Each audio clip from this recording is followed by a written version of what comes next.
I've just run into my seat here because I've just grabbed a cup of coffee. That's good. And I'm ready.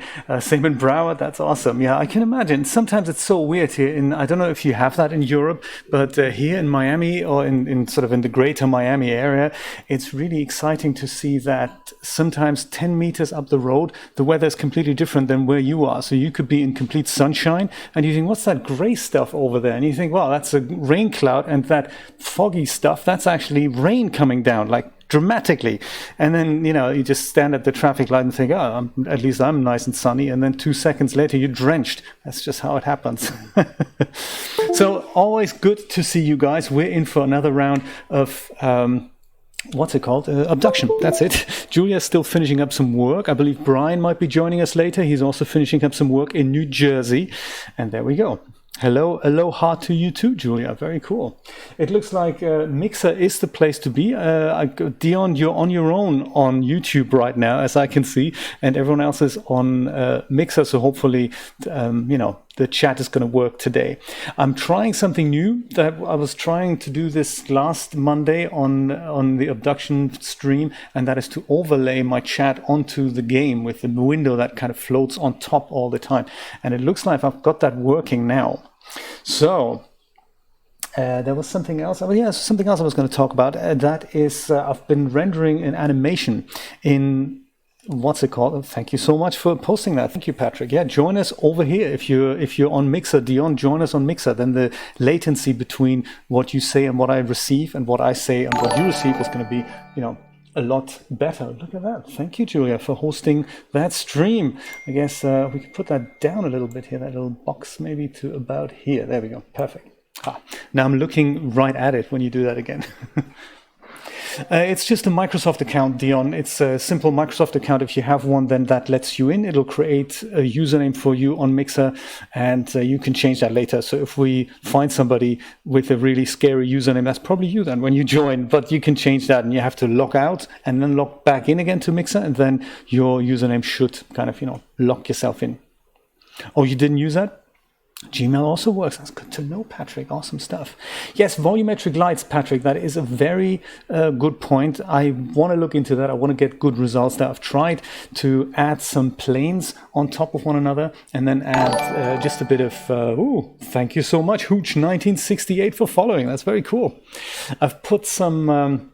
what's it called? Planes, just plain primitives, and then put something like a foggy texture on it. And that means that that appears as a kind of volumetric light. And thank you, Dreamlab, for hosting my stream. That's very cool. Always good when that happens. And it worked okay, but it just doesn't look right. But from the products that I've seen in the store, they use similar types of primitives and similar texture. So I think it's just about getting the texture right there, and then, getting great results. Let's see what happens. Welcome to Mixer, Dion. Awesome. Yeah, I think I've seen you before in Mixer, haven't you? I think you've had an account from last time. So there we go. Perfection.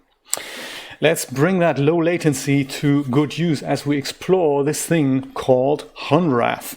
That is where we got stuck last time. Hunrath is this thing in which we have been kind of teleported, and apparently, I'm not entirely sure how it works. It's the first time that I'm playing this game, so it's kind of an interesting experience for me as well, playing a game that I've never looked at for the first time, and relying on basically you guys to guide me through it. So Subnautica I've played, I kind of know what's going on in Subnautica, but this game here, Abduction, I have no idea. So that may be cool, that may be boring. It's kind of part of the test. But it's an awesome opportunity for us to just, hang out and see, just have a chat, basically. I haven't even had a look at, what's it called here, Discord. I've just flown over it, and there's just so much new stuff there. I've seen you've posted a goodie there, Dreamlab. Thank you so much for that. That's very exciting. I'm going to have a look at that. Was it water droplets? It's going to be great. It's going to be very, very cool. So right now, oh yes, also about Discord. Julia's put a few rules together that she wants to put out there, so we're going to do that later. There's also a welcome kind of channel that I want to write a quick introduction of what the individual channels are and what to do. So currently we're all obeying the rules that aren't written out. It's kind of a cool way of seeing it. But if more people join, they may not. So that's the reason why I want to put some rules on there, so that I can put people into the welcome channel, and then they can have a look through that. And then, as we hopefully grow, we'll see what else happens. There we go. Yes, let's have a look at the game. I didn't see that exciting message. What just happened? Yeah, my mixer return froze there for a second.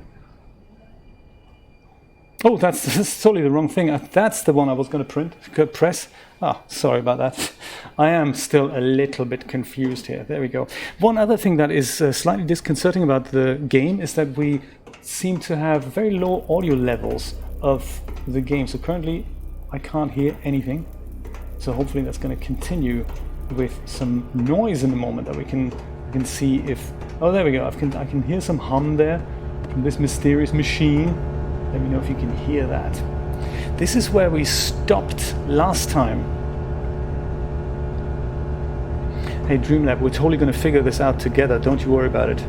Excellent. Thank you for letting me know. That's perfect. So I think last time we had a look at this machine. We had a look at exciting graphics. Rod's made an exciting little picture there where he's put the girls from TNA onto a backdrop that he's captured from the game, which is very exciting. Great idea. I think he wants to do a little tutorial of how he did that exactly, because that'd be kind of cool to do that. And I can see that currently on... Oh no, my mixer return is just freaking out here. Don't know why. Maybe it's because I'm watching YouTube and mixer at the same time. Perhaps I shouldn't be doing that. There. Now I'm no longer doing that. Yes, it was funny, wasn't it? I haven't been able to extract screenshots out of the game, though. I think I can... Is there anything I can do here? No. Photos, there we go. Photos. So we can watch them. We can view them here, but there doesn't seem to be an easy export option here. But yes, as soon as I figure out how to do that, I can totally put them up somewhere on a cloud folder, and then maybe we can all have a go at that. Apparently, so I watched his latest video about it was kind of a fireside chat. That was cool. I hope he's going to join us later. It's always fun when Rod is here. And he's talked a little bit about the fact that how he does this. So he renders the shadows in Photoshop. He doesn't use them from anything else. He doesn't take them out of DAZ or out of Poser. So he does this in Photoshop. Very interesting. I wonder if there's some kind of geometric trickery going on there in which he takes a matte off that person and lies it flat and spins it around or whatnot. And we'll find out. I'd probably just go for the shadows in there. I'd probably kind of import the picture into DAZ or Poser, and then I would probably just tweak the HDRI until the shadows look okay, and then I take the picture away, and then I probably just render out the character, and then compose these two things in Photoshop. Yes, Dion, it's a puzzle game from the makers of Myst and Riven and Uru, that sort of series. Cyan, they're called. And this was actually a freebie that I got from Great Old Games a few weeks ago. They had a giveaway, and they just gave that away, basically. It's very interesting to look at that. And after I've been given this, I was thinking, well, what game shall we play for the Monday kind of test slot that gives us more opportunity to test, setups and workflows and all that, and have a chat and be together and all that. And Brian suggested, hey, maybe try Obduction. And I thought, I have that. Why don't we try that? Hartnell Mining Company, and I see a lever. That's always very promising. If I see a lever in a game, I want to flick it.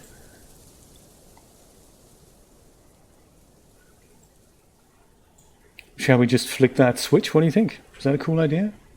Let's flick this. Oh, I gotta do this. Okay. Lever goes into yellow hose. Hose looks at a wafty red tree.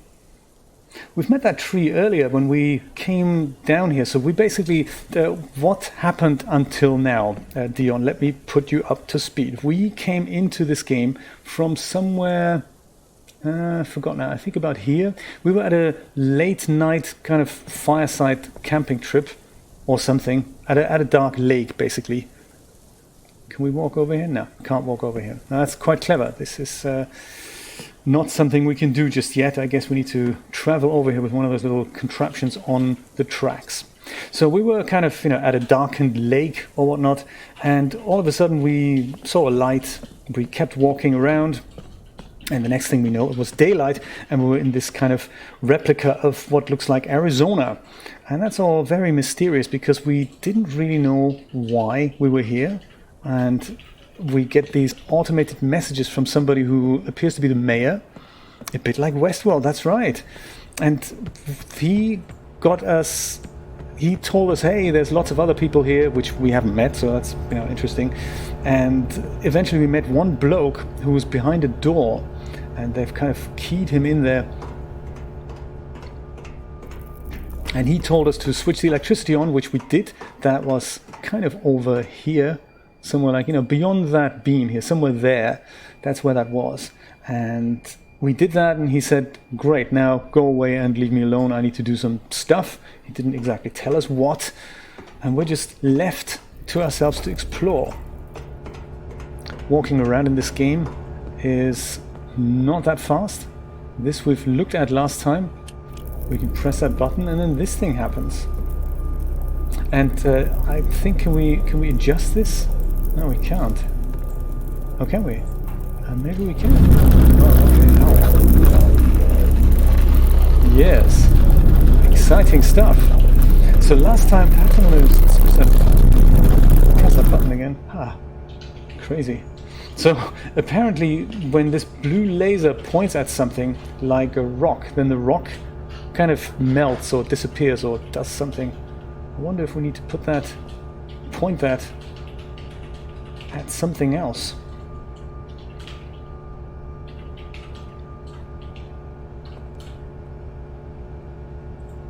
Well, Westworld, Patrick, you're in for a treat. You should watch at least the first season. I'm not entirely sure about the second season, but the first season was absolutely mind-blowing, especially because after 4 episodes you haven't quite gotten to the big puzzle of the whole show yet. Like, what has this young traveler got to do with the rest of the story, and why don't we see him together with most of the other characters? It's all going to be revealed. Yeah, hang in there. I don't seem to have much control over this thing though. I haven't watched the second one yet. I've read about it, but I bet it's one of those things, I guess you just have to go and watch it and see what you think about it. Is it finished yet, Dion? Has that finished? I'm just trying to do something to this laser. I can even adjust it left and right, but I'm not able to pull it top or bottom. This only goes left and right, I think.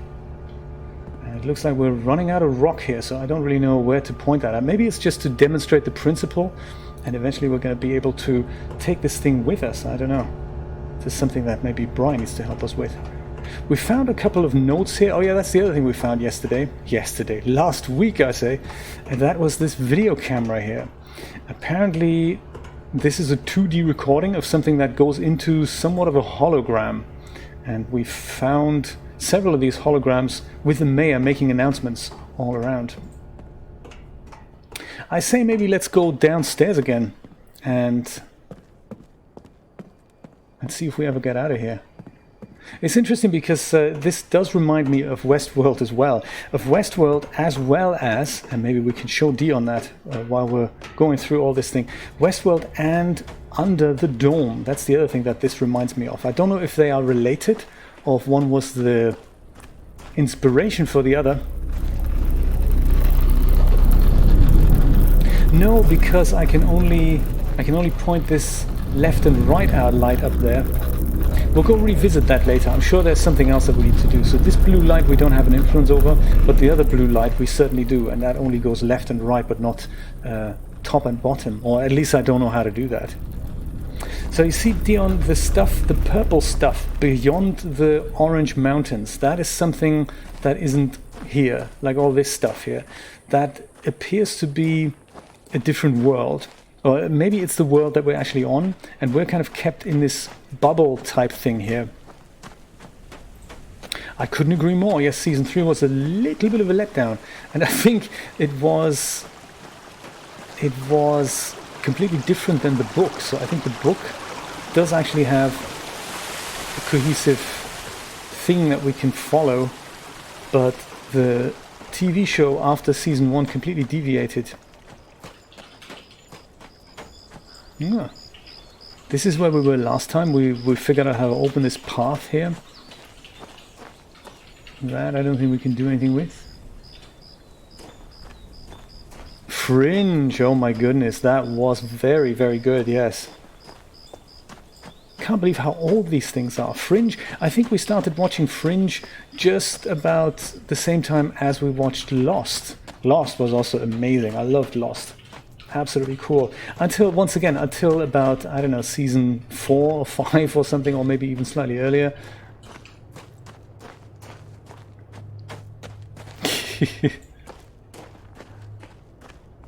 This is how we started the electricity here. So we had to do something with this crank here and then attach all this stuff to a generator over here. We made that all working. That pleased the dude that we met, who is no longer helpful to us, it appears.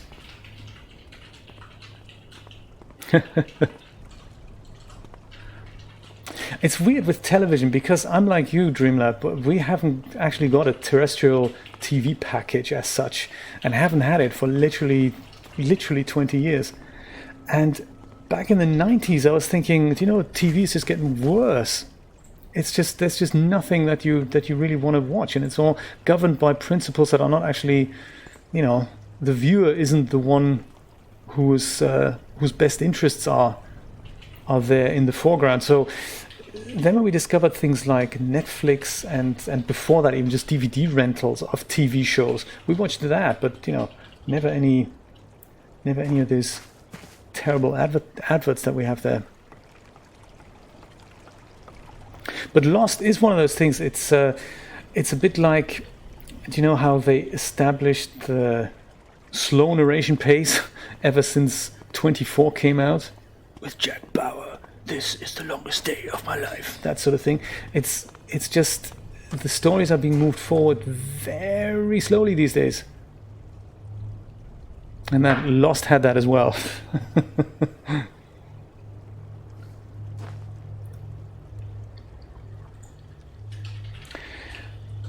So something is going on here with this thing, I think. But how we get there, that is another... It looks like maybe there's another path behind the whole generator thing. Perhaps we're going to have a look at that and see where the game unfolds in that direction. Oh, Designated Survivor I haven't seen. That is something I've not seen.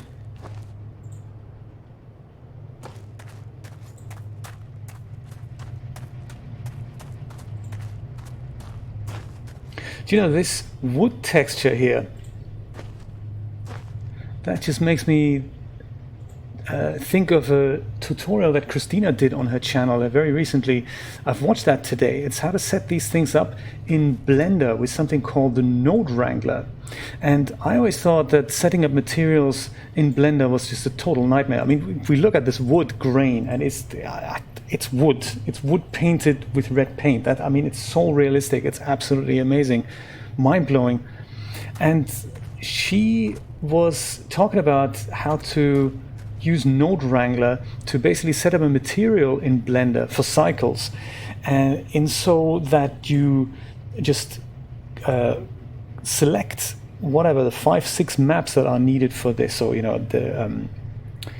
the opacity and the displacement and literally everything, and then you just select them all, and Node Wrangler is clever enough to detect if something like albedo or diffuse is in your file name. Then it'll map that to the correct point there.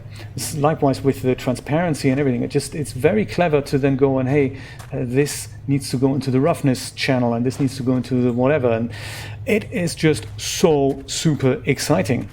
I need to try that out. I haven't ever tried that. Last time I set up a material in Blender was literally just a manual process of adding one map after the other. I had no idea it's a one-click solution. And then of course it's exciting because then you combine that with something like Substance Painter or Substance Designer or Substance whatever it's called, and then you just import those materials into Blender with one click. That is very exciting.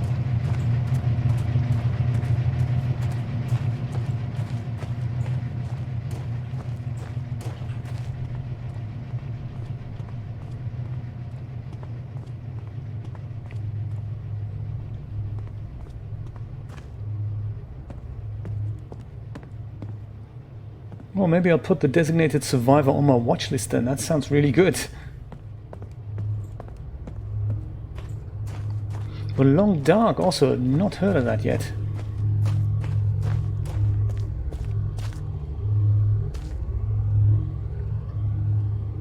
This is one of those super quiet games here as well. You just marvel at the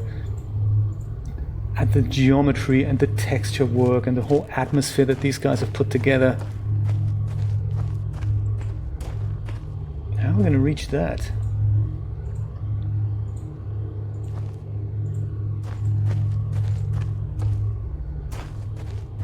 What is the Long Dark? Is this a massively multiplayer role-playing game? Oh, look at that. Entrance in the cave. Let's have a look at that.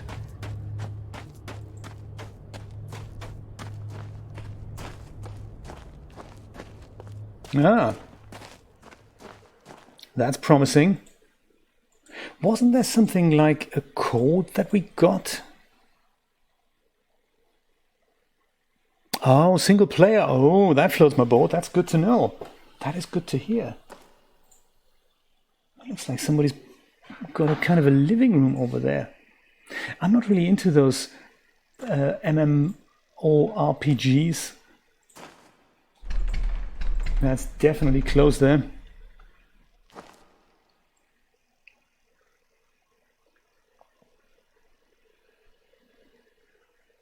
Yeah, those types of games are really good. I like those. I don't know if we don't have a notebook on us, do we? There's no, I think Brian mentioned that last time. We don't have an inventory as such. So I suppose if we do get a clue, then we just have to go back. I think we have found one in that little notebook we found. That's good to know. So we need something like a code, I guess, to get into there. Exciting stuff. Can we go elsewhere? Perhaps over here?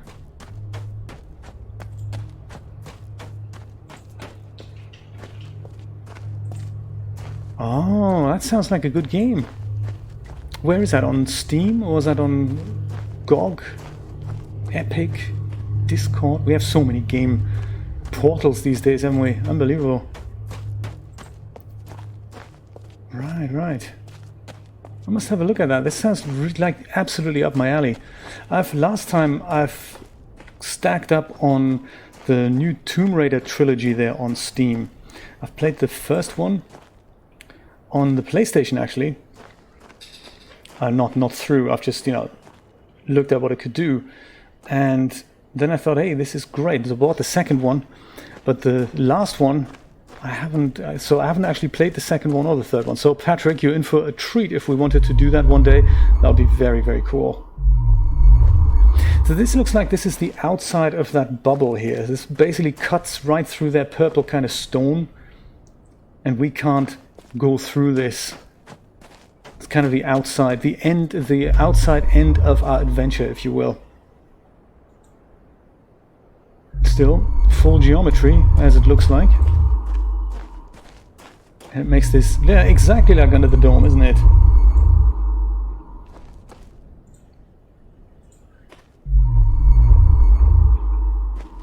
Oh, that's us. We have a shadow. Oh, good. Look at that. It looks like we kind of have two shadows here. No, that's our foot. I thought that was our head here. That's our foot. Good stuff. Oh yeah, we had the option to play as a woman or a man. So I think we're playing as a woman right now.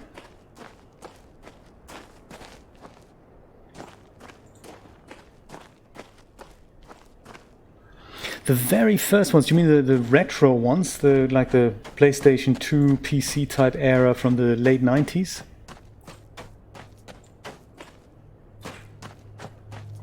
Yeah, my goodness. I remember they were so big in Germany. Really, really big titles, and you always... It's kind of funny how, what kind of a... It's like a...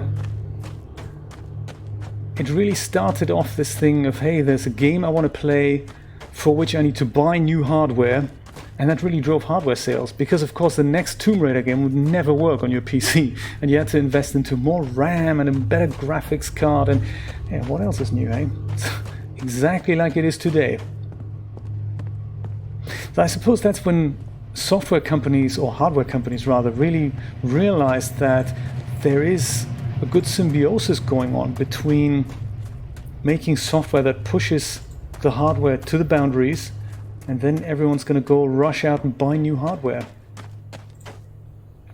Something the TV industry hasn't quite figured out yet. I mean, they tried to give us 3D TV. Didn't work. Nobody wanted it. But that's probably also because you can't just introduce a brand new format every 2.5 years. That's just, you know... Sure, that's good for people who make hardware, but for us, we just don't care. We've only just been converted to 1080p, and now they want to push 4K on us, and you think, yeah, well, I can see it looks a bit better.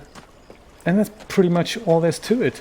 Eventually a 4K TV is going to be $200-300, and we'll all have one, but it's not something that makes us go out and buy a new TV. Whereas the new Tomb Raider game...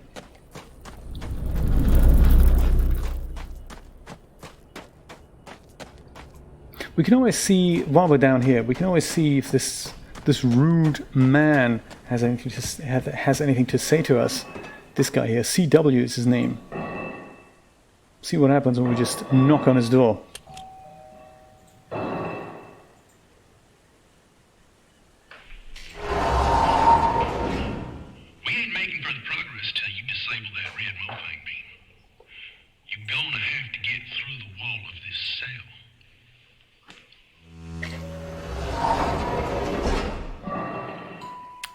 Who are the Mofang? But I guess they'll be our enemy then in this game. Yeah, Mr. Krabby Pants, that's exactly him. Did we go up here? Maybe it's an abbreviation for something. Yeah, exactly, yeah, that could be.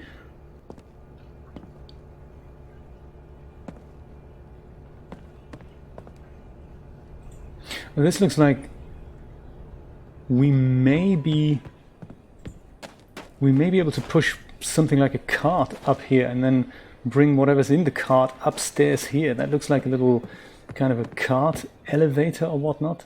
Or maybe we can fish something out of that cart as soon as it arrives on these tracks here.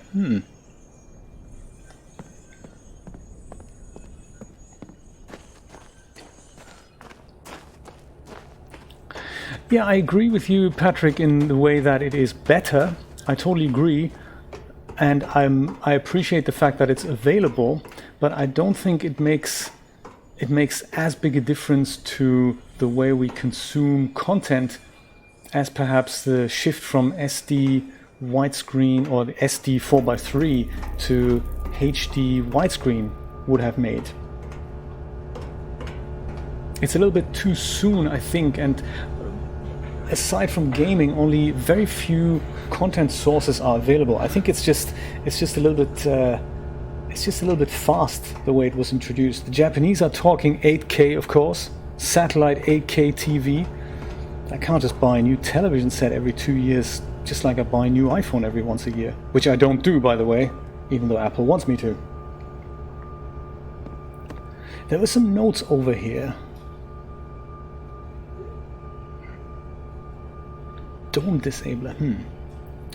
Maybe one of them will have that code on there. Please change Farley's lock code to secure the vault. Her address backwards should suffice. Dun, dun, dun, dun. There we go. I do remember the address. We did last time and I forgot. Okay, Farley was, I believe, our wife. No, actually, not our wife. We've only been here for a short while. It's the wife of Mr. Krabby Pants downstairs, CW.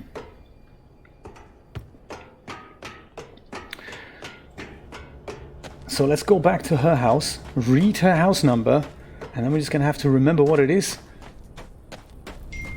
Turn that over backwards and then hack it into that mysterious little gate at the back.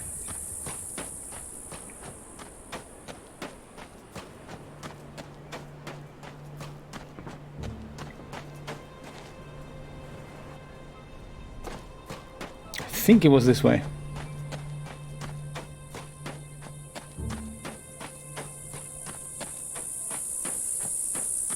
Yeah, you see, I think that is the difference. Video games consoles, they probably can create kind of pseudo 4K content at the moment, like the PS4 Pro. It's not real 4K. I suppose that's what the PS5 and the Xbox, I don't know, 361 or whatever is going to be all about. Because I think right now they're just interpolating it so that it's almost 4K, but it's not really 4K rendered. So the resolution is 4K, but it doesn't render 4K. I think that's what it was all about. This 4K thing. It smells a little bit to me as if it's. I'm not dissing it. You know, I like the idea that we're getting something new, but I think society just isn't quite ready yet for that. So I think this is like really early adopter territory right now. I don't think we've been here before. This is interesting. And this glowfly was just flying into this direction. That was very, very interesting. I'm just thinking, it smells to me a little bit like, hey, how can the hardware industry make a little bit more money? Oh, I know. Let's sell the suckers some higher resolution monitors so that they spend some money. I think it's coming. I think it's going to be great. But I think we're not quite ready yet. I'm just a little concerned that how fast this happened after regular HD has been introduced and became mainstream. So I fear that if we keep introducing new technology just for the sake of it, it's just a little bit, it seems a bit like a rip-off game to me. But then I've grown up in the time where you buy a washing machine and it lasts 10 years, which is just not those times anymore. So these red glowing rocks here, by the way, we can point that blue laser at it, and then we can get through it. That's good to know. We just don't have a portable blue laser yet. And this was got us a little bit off track as well. I wanted to go to Farley's house, but got to somewhere totally different.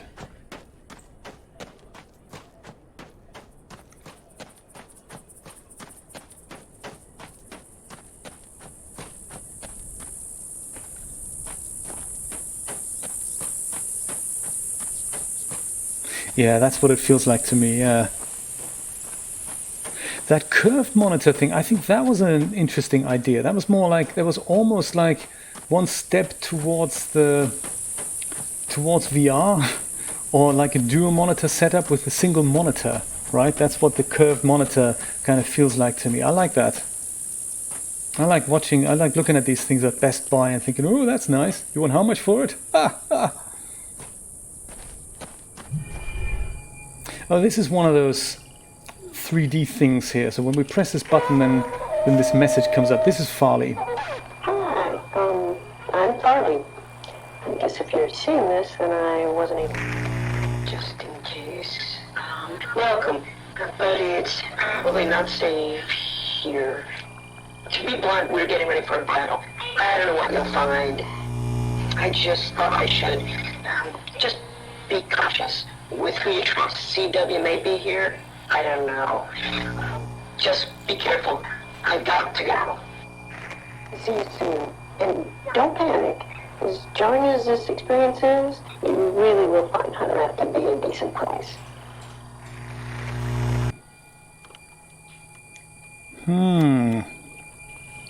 Still don't know what to make of it. So this is where we're going to have to take a clue down. So this is her house number, 1436. And we're going to have to remember that this number is going to be backwards. So 6341. I'm just going to drop that in the chat so I don't forget. 6341. Yeah, good idea. That's an even better idea. How do I do a screenshot again? Was the cursor mode unlocked? That's the one. Perfect. Got it. Very good, Patrick. Thank you, thank you, thank you. Sometimes a good old-fashioned screenshot really helps there. So let's see if we can open that other gate with this code. Ah, yeah, this would have been here last time. But by the way, there was no way to get into this house.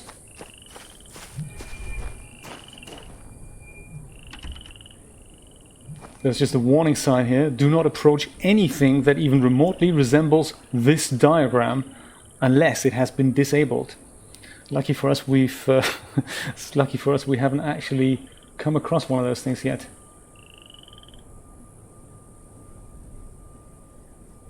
And also, we haven't quite looked inside her house there. What's going on there? On the table, some wires coming out. Ah. Pen and paper. That's the spirit.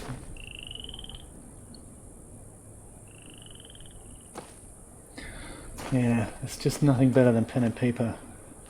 I find with electronic gadgets, like, you can get, I remember when I had my iPad new, one of those apps was Paper by 53, and I thought that was great, and let's have a pressure sensitive stylus and all that, and it was really cool, and it almost behaved like paper. I haven't tried the new Apple Pencil yet, so I don't know if that's any better, but my point was actually that when we run out of electricity, the iPad is no longer the all-amazing magical device. It just turns into this heavy, just non-thing. If you don't have a charger and you've got your phone in your pocket, you notice how heavy it is. Before that was all like, ooh, great, look, I can touch it, I can type things and I can read things on it. And then the moment there's no power, you think, I don't really need this anymore. Just a dead weight in my pocket.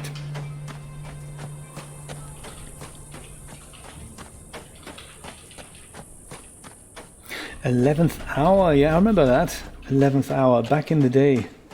That was that the sequel from The Seventh Guest? That was it, right? Same makers that Seventh Guest.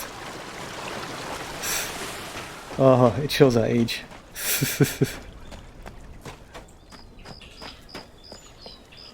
That is right, the Kindle. That was one of those absolute game changers, yeah. And also, interestingly, even though Amazon would like us to do this, I'm still using my Kindle from 2009, 2008, whenever I bought my Kindle keyboard 3rd generation. It just works a treat. I think it may have to be treated to a new battery at one point. But like you say, I mean, you charge it up, it just lasts a month. I mean, what device in this day and age lasts a month? I'm lucky if my iPhone gets through a whole day without an external battery in my pocket. When I work at Instacart, I just have a permanent battery attached to it, because otherwise,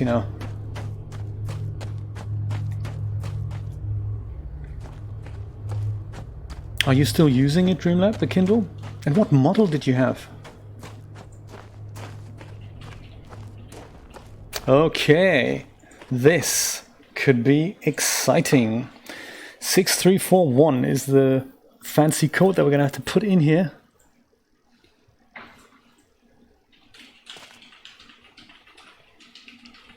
Do you know, by the way, we have a new channel on Discord, which is, just hacking this in, 6341. Oh, come on. 1, there we go. Aha! That was it. Green flashy light and nothing else? Oh, come on. Oh, that's the door, right. Aha!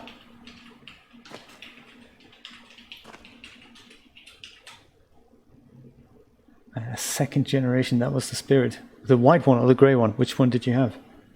Because the Kindle keyboard is pretty much the same design, I think. It's just got a faster processor or whatever. Oh, right. Do you know, for links like this, Patrick, it's really cool. I've made a new channel on the Discord, and it'll basically save all this chat. So if you put links in it, and 2 days after you say, hey man, what did you, there was a link in the last game chat and I totally forgot to look at that, it'll all be saved there. So it's on the stream chat or stream chat log or something I called it, and all our chat is basically being saved there. So that's very cool, especially for links. Very, very cool. Dark Grey, yeah, I think I have that version as well. I think in Europe we didn't quite get them when they were released. I remember I had a colleague who did graphics at MTV, and he was crazy. He still is crazy. Simon, God bless him. He's a very cool guy, very inspiring. He, back in the day, ordered his from Amazon America, and because they worked worldwide, you could just, I think it's an AT&T roaming account that is actually on the card, on the Kindle. It's very, very cool stuff. He could use it in Europe for free. And then I think only from the Kindle Keyboard 3, third generation, that was officially released in Europe, and that was kind of the first European release. Then we also had the Kindle DX. I picked that up a few years later on Amazon, and I still use it.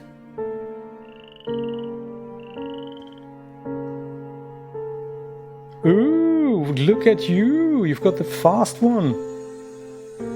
Yeah, mine still has buttons to flip the pages.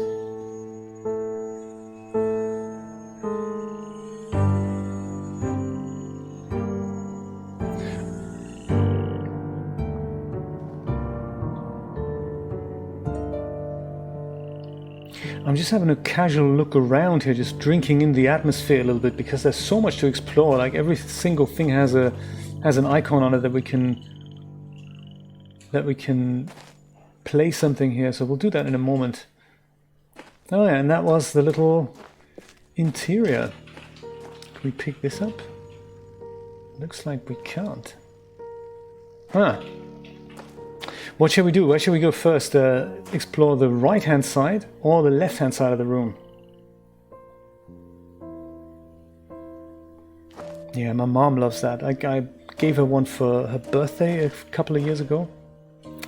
And she was just absolutely mesmerized. She's got a large book collection, and now she keeps buying the old Agatha Christie books again, because she says, my God, the reading experience is just so much nicer.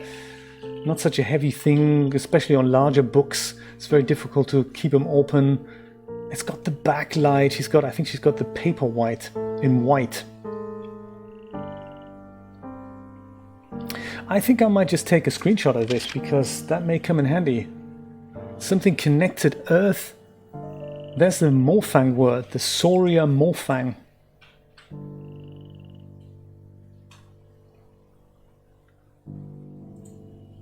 So first we need a seed pair. Second, we need to find planets with similar atmospheres. Then we swap. Then the tree from the seed. Something's connected to the Mofang. And the tree and the heart. And the heart is connected to the path open when mature. Heart, superposition, and 4 pieces meet. Huh. What happens at fruition? Swap where? Home when? May be dead. That's exactly how I feel. Confused. Yes, the red wires, do they have a... There may be significant to the red wires. More seed pairs scattered throughout the universe. Why scattering? Yeah. We'll keep all this in mind.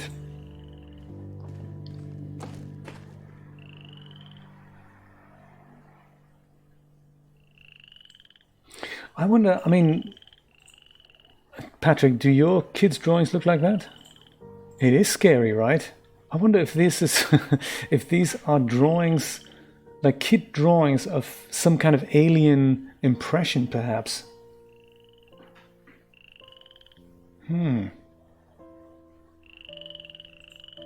Yeah, indeed, like scary kids' toys as well, like this guy here.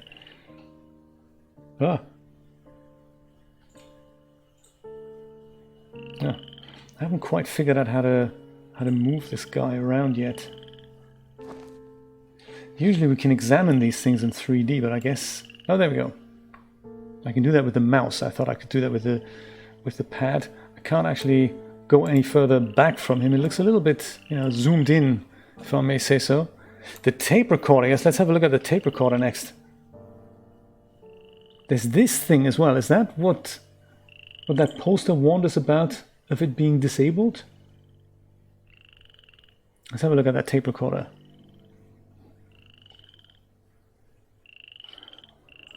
Luckily the record button has been removed or is permanently stuck down. Shall we play this? Maybe we need to rewind it first.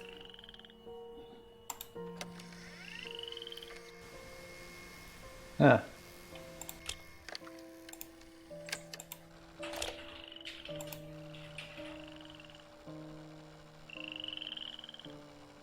Rewind takes a while, that's good. It's probably a very long tape. Oh, there we go. That stopped it. Cool, let's try this again.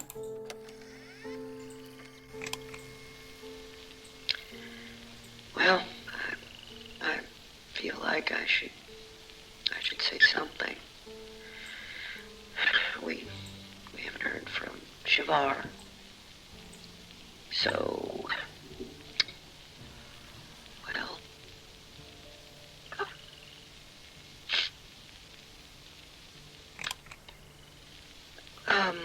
so we assume that Shavar, well, that the attack is inevitable. We just don't know when. So, Shavar and her family, and others she trusts, I guess, well, they'll arrive when they can, without giving, you know, like covertly.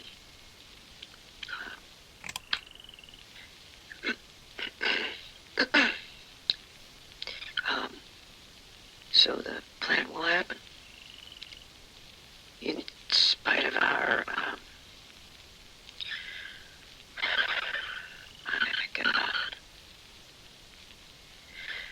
we're locking down as much as possible here and moving everybody out. CW will stay here, and I'll go to Murray at the last possible moment. Most are gone. There's just a few left here now. The mayor got out early. I don't even know why I'm recording this. It's like somehow we'll live on or something. I guess this has meaning if someone listens, but who? A new one? A new arriver. Oh, God, the kiosk out front. I need to update that message.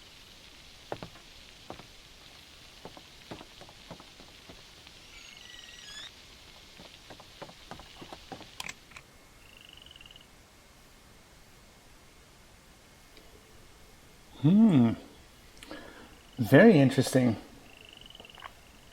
Do you know, me too, actually. I remember having a shoebox type thing. Mine didn't actually have buttons at the front. It had one of those kind of elongated levers that you push up to play and pull back to stop. Those were the days. It interestingly stopped working when I tried to open it up and see what's inside. Can we take the cassette out? Oh yeah, there we go. That's a good idea. Let's listen to the second side. Nice. We are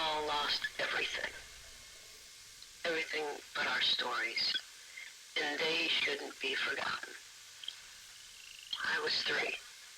It was April of 1983. Cecil, it was 1870 for you. Sam and Vera, you tell it like it was yesterday, but it's been 62 years since you saw that blast of light. And that's where all of our news stories began, that light. It streaked across the sky, mesmerizing, but unnerving. Some of you were alone. I wasn't. My dear grandma, God bless her, rejoiced as if it was some forebearer of good fortune. Vera, you said you recall smiling. None of us understood. But, well, we followed. Whether it was in the deep woods like Cecil or right outside town like Jane and Jenny, we were drawn to see more. Grandma lifted me from the carriage on the porch and walked into the yard so we could watch it unobstructed.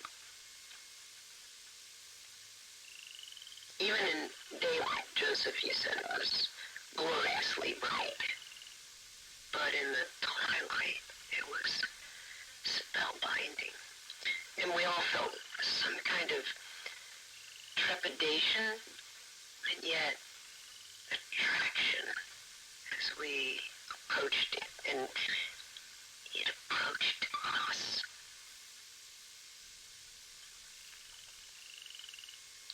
So close, so radiant, and that sound deep and vibrant, organic.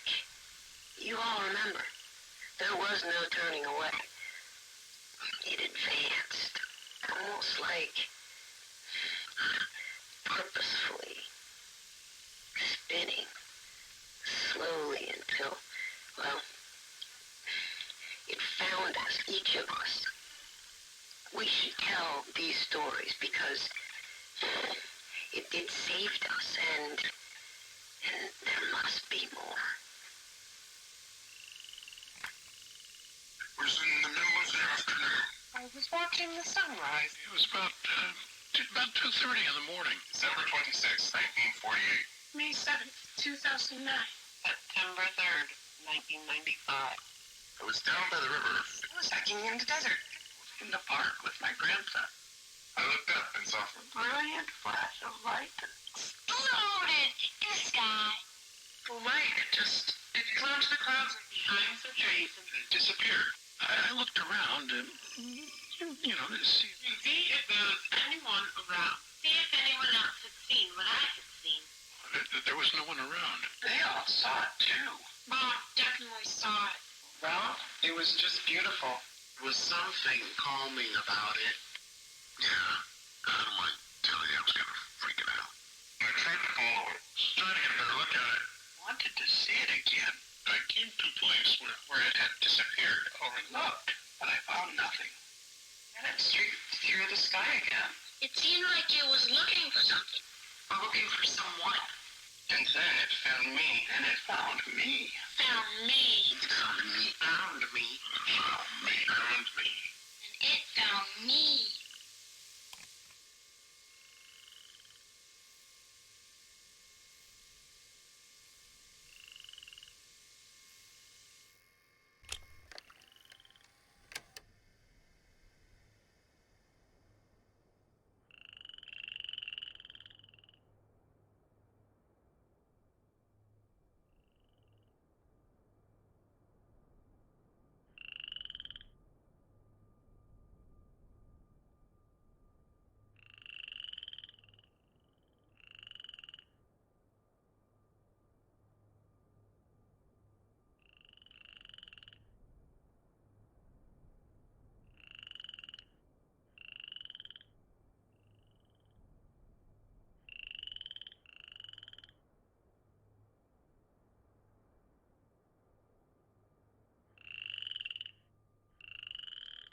It looks like I haven't missed that much. it looks like none of these people are here still.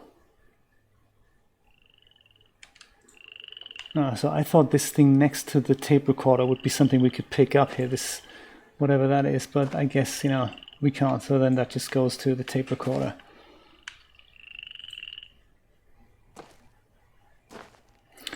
I do remember Walkmans.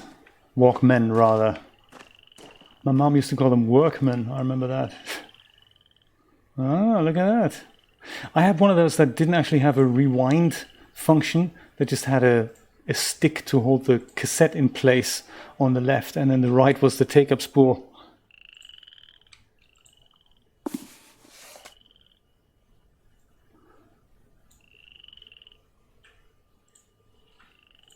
Please give us a bit of information about you so we can get to know you a little better. Name, date you came from. Please give us a 4-digit year. Where you came from, country and city. Circumstance under which you were taken. Please note any dangers you noticed. Emptied and filed. So, whatever's happened to us must have happened many times before to other people. And I guess if they're asking, oh my God, so they're asking you where you came from, but also what time you came from. So what is going on here? Samuel Karen came from January 2017 from Madagascar. And then Uziel Regenbogen came from 1942 from Lübeck, Germany. Maria came from 1988 from Mexico. And this guy whose name I can't pronounce came from March 2042 from Portland, Oregon. That is creepy.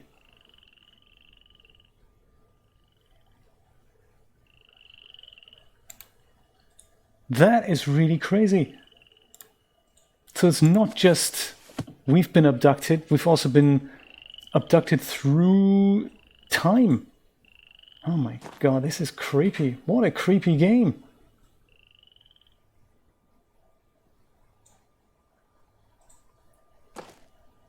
That is scary. Oh, what else are we going to find out? Oh, there was this thing here. And I guess this projector will tell us a little bit more about, perhaps it's going to be an overlay. And we're going to switch that on in a minute. Let's see if we can find our bearings here. So I guess this is where we are, isn't it? So, oh, I wonder if that cursor lock function, there we go. Is that what? Yeah, there we go. Perfect. So cursor lock function, I like it. So entry canyon, I think we would have come from here, through here. Then we go to Farley's house. That makes sense. We didn't actually see a cemetery. I must say we've overlooked that. But if this is Farley's house, that may be Farley's house.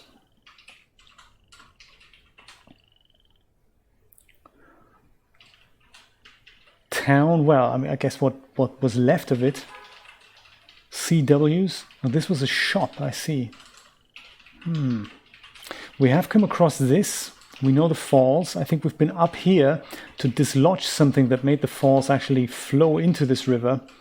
And we turned a propeller or whatnot to go over here. Then we went over here. This is the rail yard, I remember that. And this is the fuel depot.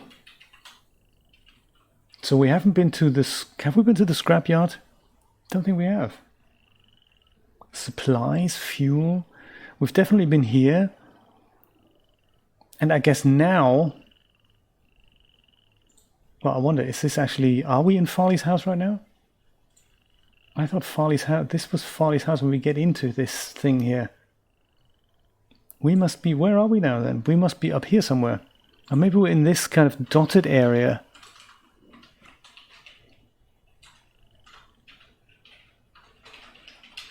That's right, yes, this must be the red tree, exactly. I think that's a great idea, let's do that. Just in case we lose our bearings. Why don't we have a look what the projector tells us? I wonder if it does some kind of an overlay.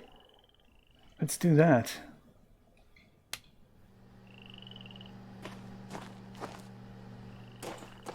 Ah, that's us then, I guess. Very cool.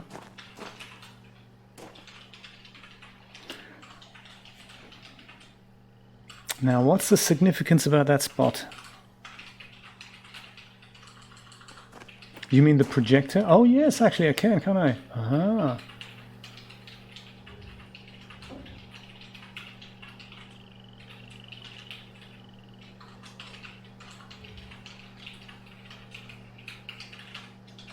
Yeah, maybe it's not a significant point on the map.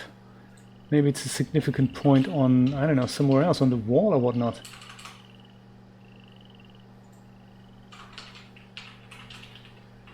Look at that. So you've played this, Dion, have you?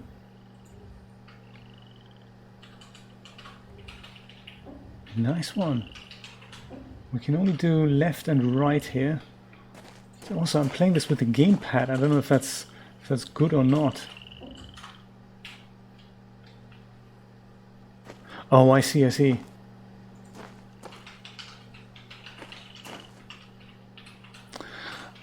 I wonder what the significance of it turning is then. So this circle seems to be like a cutout that fits just over this map here. The school board. Oh, this is a school board. I didn't even know that was a school board. Yeah. All right. Oh dear, that looks more like a swastika type symbol, doesn't it? Well, let's have a look what... Huh.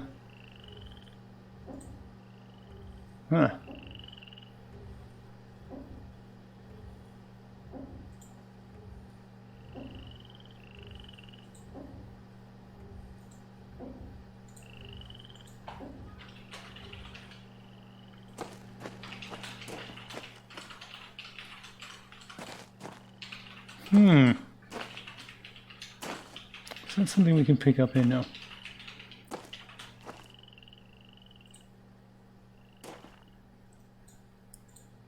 More notes we could read here.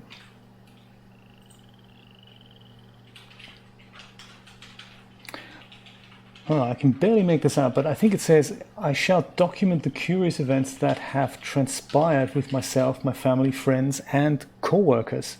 Hartnell was a peaceful mining town founded by my grandfather and nestled within the red rock of the desert in the Arizona Territory.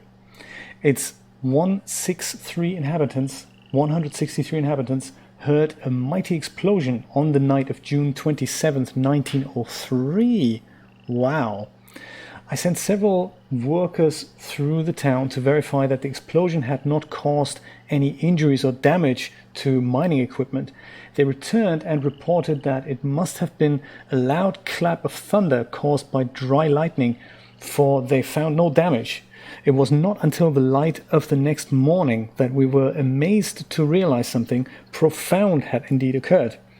At some point during that night, our entire mining facility and a large circle of the land around it seemed to have been scooped up and carried off to a completely different place, all without anyone knowing anything about it. Yeah, much like us right now.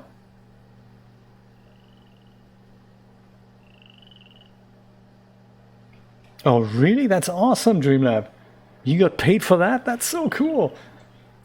Yeah, some jobs are just like that, aren't they? Oh, very good.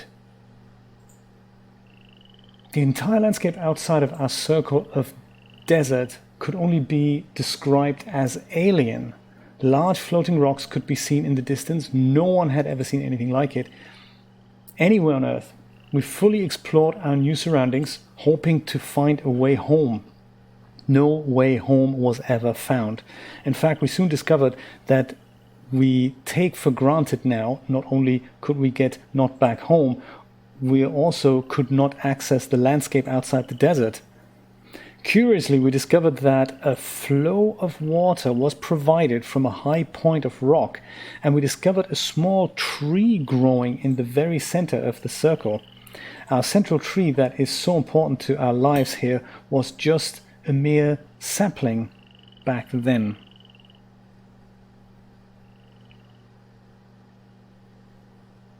All right, web hosting tech support. Look at that. Which company were you working for? If you're allowed to say that, don't feel obliged to say it if you can't say it. Species description. Yeah, I never heard of Vireo. I can imagine that's one of those jobs that it would have been nice to do that from home, right? Rather than to go somewhere into an office.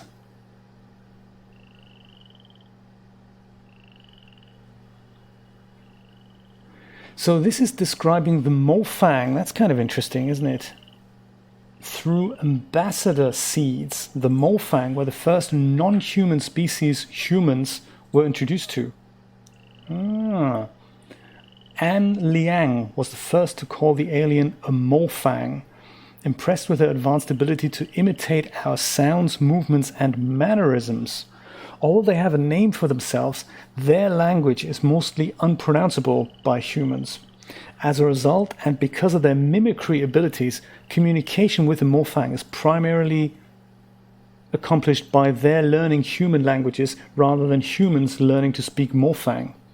They have been able to learn almost every human language represented in Hunrath, enough to provide functional, if rudimentary, communication.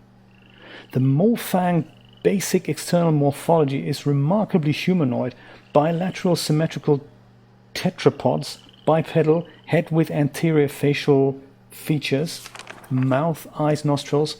Other external features include minimal body hair and raised dorsal protrusions.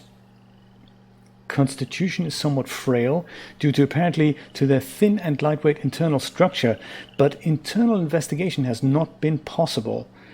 They have ample cranial space to account for a substantial brain, and their intelligence is impressive, as evidenced by their advanced technology. Yeah, that's them. It's almost like what we... That's Grays, exactly. It's like the little bits and bobs that we found in the children's drawings, I guess, right? Oh, very interesting.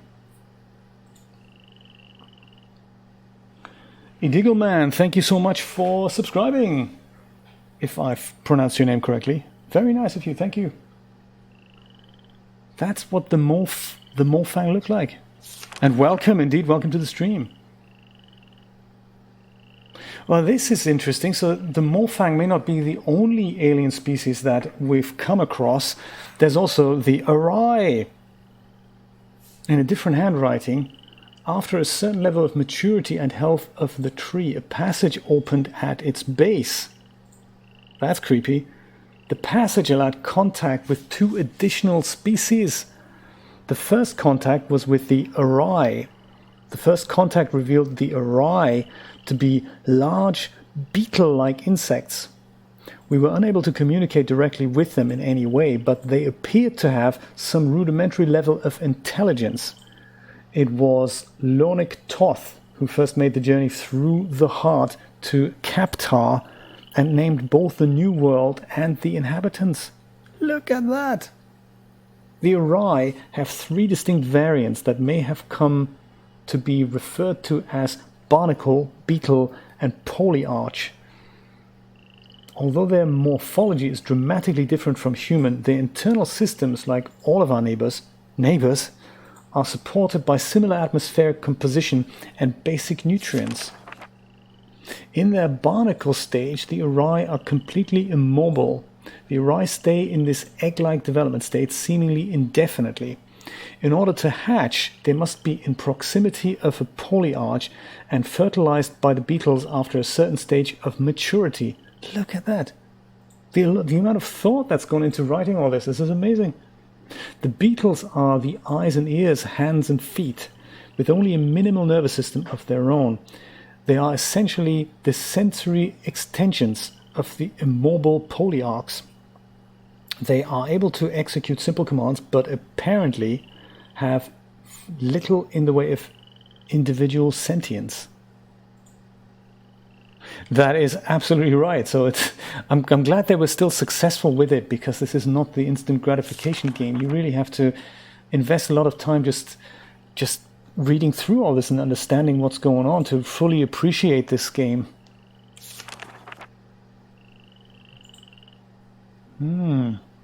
The The Uri polyarchs are the intelligence and consciousness of the species. Although it was obvious that there was intelligence behind the species, it wasn't until Katherine Farley began spending large amounts of time in close proximity that deeper communication began. With the room nearby, Farley was the first to communicate non-verbally and learn much about the species, including some historical information. The Uri species survived in their world while several other sentient species came and went. Imagine that. Among them, an ancient species who formed a deeper relationship with the Uri, carving temples and dwellings for them in the rocks. And later, a more recent species that took over much of their homeworld. This latter species was especially adept at mechanical construction, using it mostly to capture and process large flying creatures, using the beetles as bait. Oh, that's terrible. Look at that. My goodness. Is this okay if I read this out? I mean, this is, if it's boring, do let me know. It's kind of, I need to read this anyway. I thought I might as well read it out to everyone. So sometimes it's not that easy to read on the screen. Great, let's keep going. You all have coffee, right? I hope. Or a drink. Absolutely. It's like bedtime stories, exactly. Of the chilling kind. So the Verlaine, I guess the Verlaine must be then the third species? And not just wrote that, I mean, it takes quite a bit of time to actually go and put all this on paper and put it into Photoshop and whatever and mimic this handwriting type thing. Absolutely. Apparently they introduced this game in 2013, by the way, so it's been that long. And that was a Kickstarter campaign. Very cool, and it's only been released in 2018, so 5 years of hard work. The final species to be discovered were the Verlaine. The Verlaine had been communicating with the Uri for many years through ambassador seeds, but became part of the larger community very shortly after the Uri. So I guess then this tree and its seeds are kind of key to bridging the gap between one world and another. How interesting. With a large and imposing frame and a form of communication based on complex multi-voiced low-frequency rumble, the initial introductions were intimidating. After several attempts, Amelie Vidal was able to begin some rudimentary communication and began visiting the Verlaine in Murray, which she named, on a regular basis. She discovered a complex and amazing society that was able to use their technology in unexpected ways. They had the ability to quickly transform their world using extruded structures based on some form of complex miniature substrate material. I say, oh boy.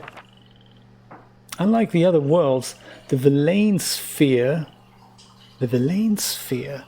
I wonder if this is the Earth sphere that we're basically in. How interesting. The Verlaine sphere is scooped out of a Verlaine resettlement group that was preparing to set off into space to find a new homeworld. This was their way of life, to put themselves into stasis and scatter themselves through the stars. How exciting.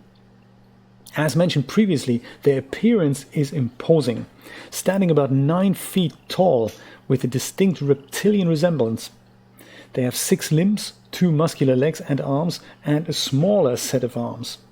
They control every aspect of their technology with their vocalizations, but over the years they have created control panels based on their number system that allow other species to easier access elements of their technology.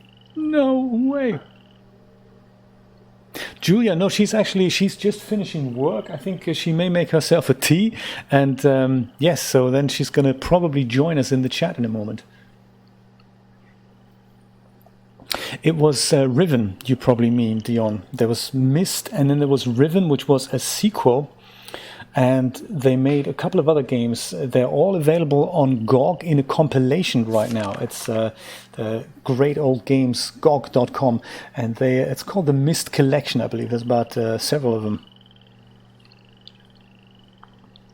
Woohoo! Yes, exactly. That's I'm eager to play those because I remember I skipped over Myst. I don't think I've played Myst back in the day. My computer was just not capable enough. My goodness, so we're in a sphere. These guys came from a sphere. And that is maybe what all this is all about. These may be the spheres. So the yellow thing could be the Earth sphere. And then we have these three others, the blue, the red, and the green. So if the red is for the Mofang,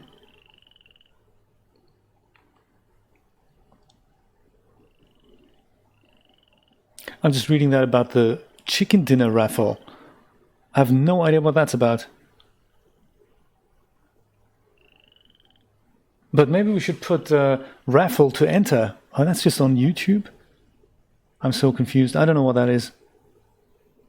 Streamlabs is the company that I'm using to put all these walking zombies over the stream, but I have no idea how the chicken dinner raffle got in there. But maybe we should try entering. What do you think? Are you still on YouTube there, Dion? I'll see if I can enter. Yeah, and now the chat is confusing, right? Woohoo! That's crazy stuff.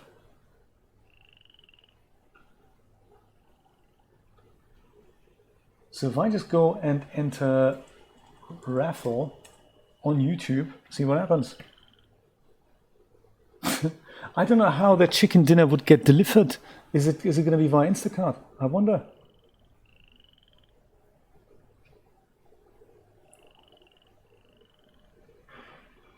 I received 1 ticket. Awesome.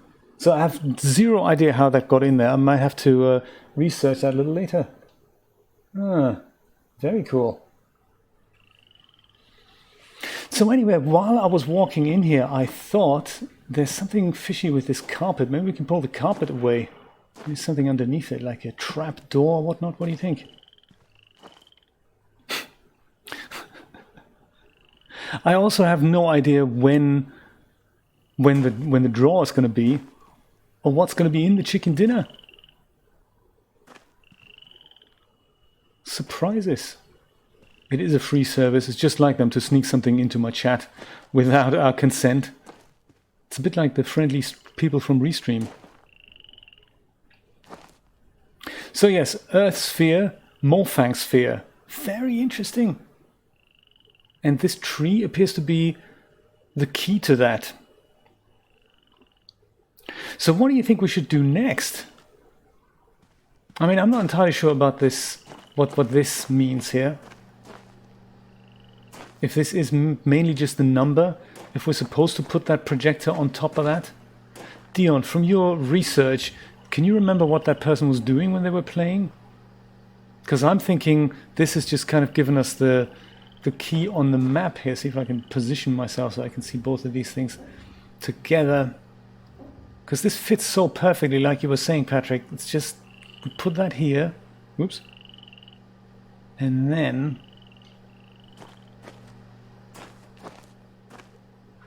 more layers on the school board. I'm tempted to turn the school board round. I was only able to pull this thing up or down.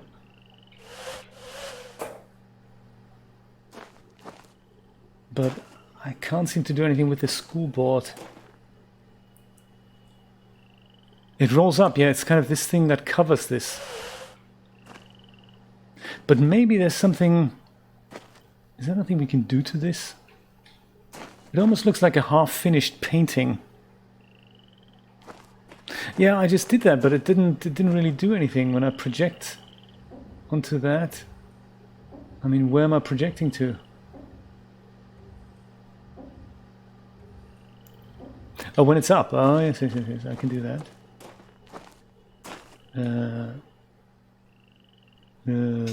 Like this. Oh.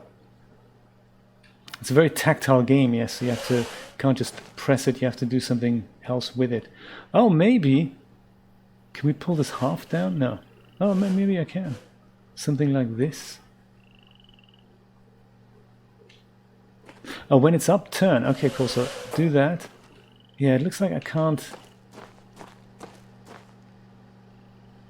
And then turn the projector, you mean?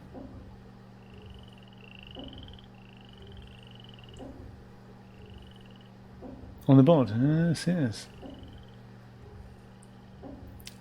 But I don't see anything happening there. Oh, you mean turn the board? Yeah, no, I can't do that, Patrick. I've tried that as well. It doesn't let me do that. The cursor would just usually go white. Like if I point that to something, it goes white in the middle. I haven't found a way to turn the flipboard. That'd be cool if I could do that. Yeah, that still remains a little bit of a mystery.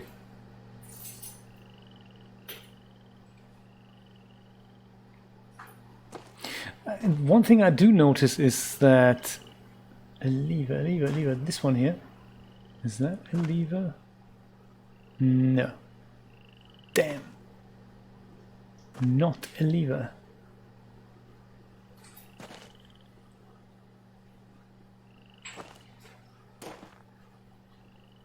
Tricky one, isn't it? Very interesting.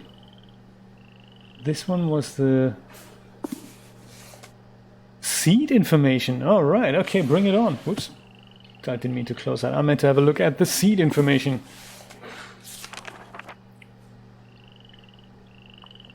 Weird, isn't it? Sometimes it's one of those things. Maybe we'll read that next time. What the ambassador seeds and the collector seeds do. The mother seeds. Yeah, we're going to read that next time. Sounds like a good beginning to the next installment of the abduction feed.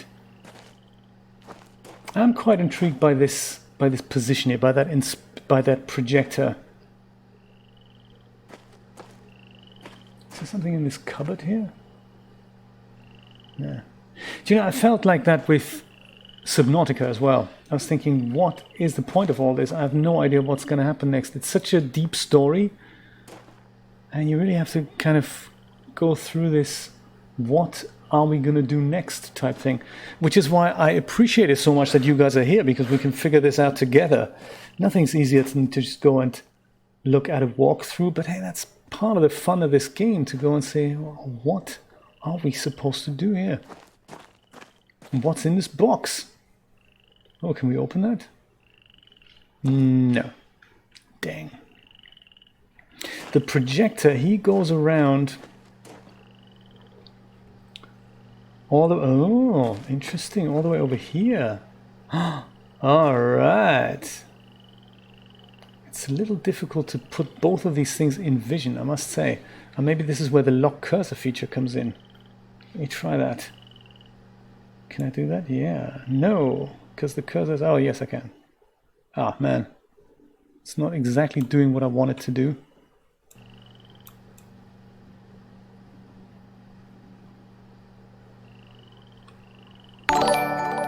Ooh, Mario, thank you so much for your subscription. I appreciate that. We're banging our head against the wall of what to do in this room in Abduction.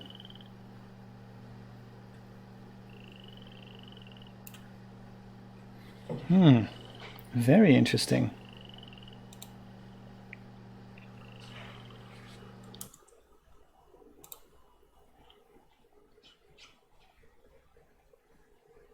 And wouldn't that be cool? Yeah.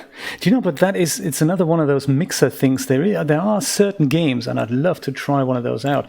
There are certain games that integrate with Mixer. So Mixer has an API. I think they call it, oh, what was it again? I read about it and I totally forgot about it now. And it's an API that lets the viewers make decisions that influence the game. Very interesting idea that is. So you could be, I don't know, walking around someplace and you guys could put obstacles in the way. Or we could make decisions together. This kind of comes up as additional buttons underneath the viewer. And then, you know, it's a very new level of interactivity. Only supports certain games, so it's it's limited to only very few games. Yeah, Julia, this is how we found the map. So we found it basically pointing at this spot, and then we switched the projector on, and that worked. And maybe it could well be that turning the projector is a complete red herring. That is very, very possible.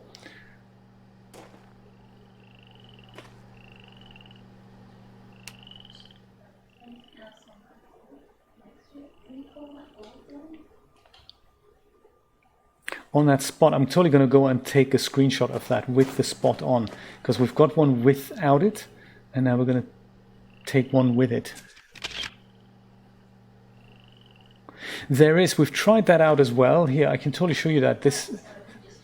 No, don't worry about it. We can, maybe we've overlooked something. So we can turn the projector onto this board, and this comes down. We can't turn the board around. That's what I thought as well. But we can turn this down. And then that happens, and then we thought, hey, maybe we can go and turn the projector so that it goes onto... She does, and she's only just joined in here. Unbelievable.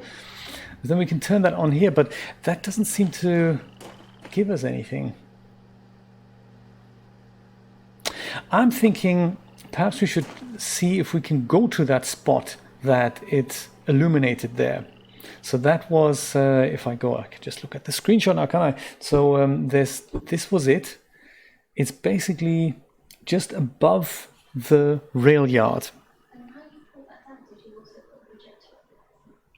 I have, yes. So we have the projectors on there now. This is the projector on the rolly thing. So we can now go and turn that away again. But it doesn't really tell us. It's just that it's such a perfect match when the projector is literally on the map of our sphere here.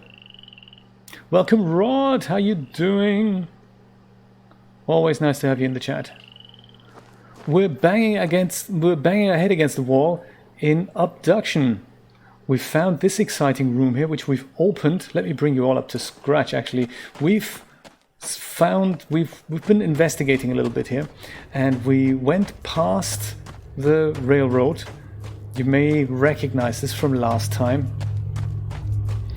We used this little railroad thing here to fill up that generator, switched on the generator, it's all groovy, the guy was happy, and we went through this abandoned train station, came out at the end, at the back, and found a locked gate in this little tunnel over here, which has electricity, as we can see by the overhead cable. So that's very exciting. It had a number pad that we had to hack in a number, and I remember that there was a note somewhere that said, hey, Farley's house number backwards will work, and that's exactly what we did, and that gave us into this living room type thing. Triggers nice music. And it is only now that I realize we have a door here. Perhaps we should open that and see what happens in the back garden. Duh. There we go. Oh, this is Farley's house. That's interesting. Farley's house number, because it is Farley's house. Ah, man. That's exciting, isn't it? And now it makes sense why the map makes so much sense now, because I was thinking, is this spot there in which we found Farley's map, Farley's house, is that actually, are we there at that moment? I've taken a screenshot of that, so let's have a look where that was. This was it. That was much more illuminated last time I checked. Wasn't it? Was it this? Yeah, that could be it. I don't know. That wasn't it. Let's go back to the map. More interactivity going on there.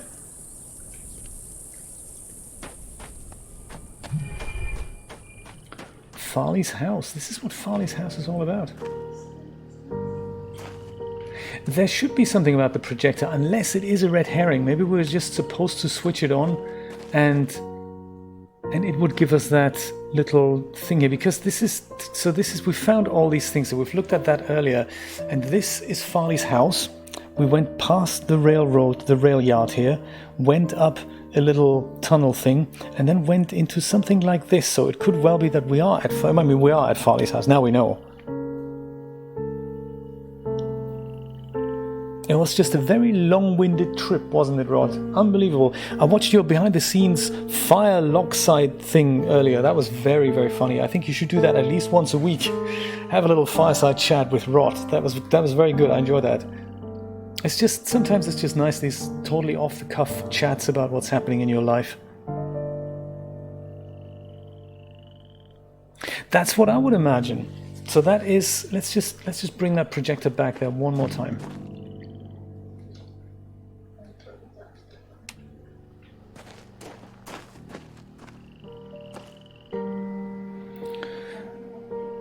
So we don't really know how far up that is, but it's somewhere where that tree is. Yes, we were saying earlier, we would love to see the tutorials of how you put the girls into a screenshot of this game. I've not been able to extract them from here. There doesn't seem to be an option to just copy them out like there is on Subnautica. But maybe they're saved in some kind of folder. If I find out where that is, I'll post that on my website. Well, I say, let's go back to where the tree is. And then we can see, because it should be kind of, we should get our bearings from that.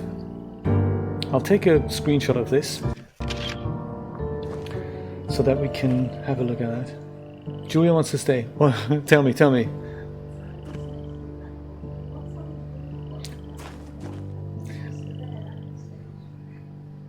What do you mean, this thing here? Turn left. This? That just holds this in place because it's technically carved out of a piece of, I don't know, it's falling down the ceiling here. We also haven't quite found a way to go upstairs. I mean, from the outside, this looks like a two-story building.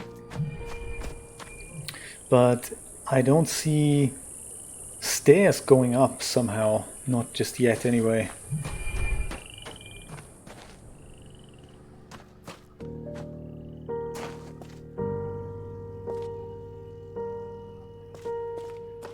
Maybe the stairs are behind here. We've tried moving the carpet as well. There was some carpet here. We found a tape recorder with entries of people who were saying how they've been abducted here. We have done that too. We've looked at the front, at the back, or we've listened to both sides of the tape. We've even had to rewind it. Yes, we've done all that. And it looks like we've almost been exhausting what's happening here.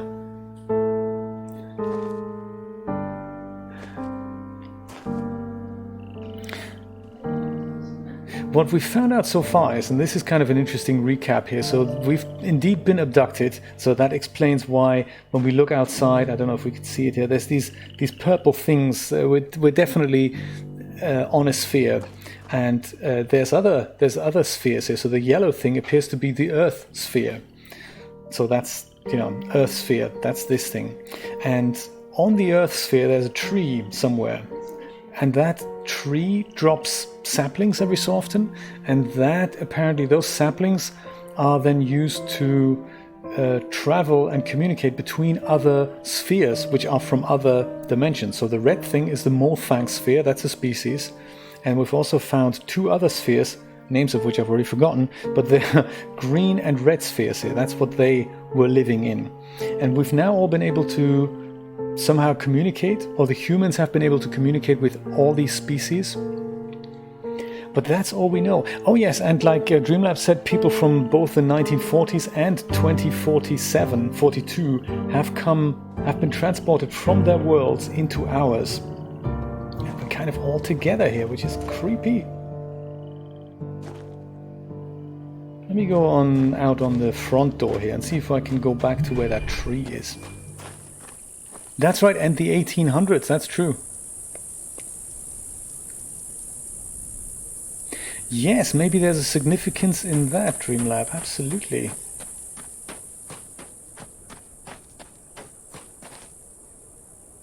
Yeah, can't go further here.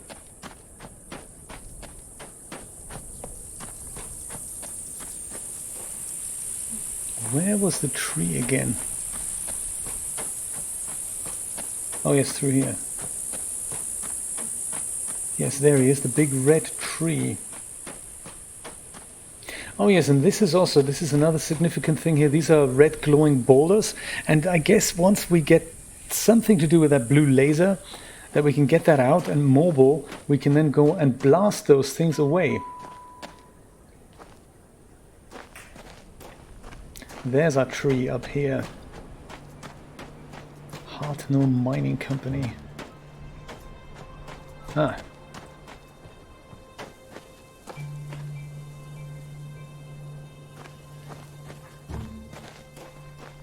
We were up as far as up here.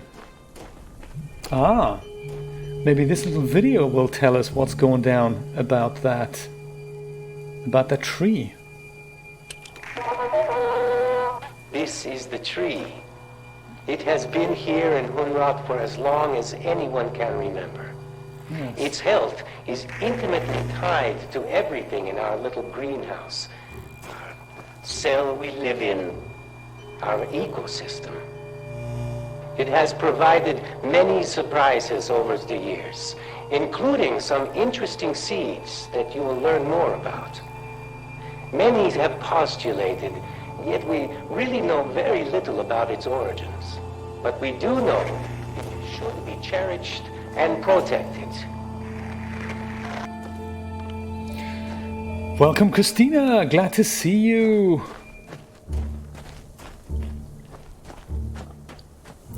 We've learned so much about abduction, yet there are still so many mysteries. Ah, maybe this is going to get us closer to the tree. We believe that the saplings of the tree are used to communicate with other dimensions, which also exist as bubbles and are kind of isolated from their world in a way. Yeah. We've managed to go into Farley's house and the back entrance.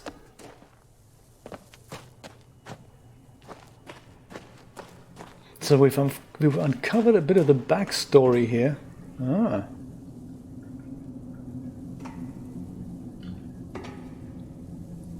And we found a map of the town with a projector that kind of pointed us into this direction. At least that's what we kind of think about it. So we have a feeling we need to do something with this tree. And it looks like we're all confused. That's the thing. We're all confused. Even those who've been here, we're all so confused. So it looks like if I look through this grating downstairs there appears to be some kind of a lever and a crank thing. And if I were to go down there, I could probably open this gate. And that could potentially get us closer to whatever the significance of this tree is all about. Oh, we've also now seeing this, do you see this yellow cable here? That appears to be a water line. And that we've switched on. So that's cool. We've given the tree some water. We believe that that's what we've done. So then how do we get down here? I wonder if that's one of those, if we need to blast one of those red rocks away. So that should be somewhere down here. Should be some kind of an entrance.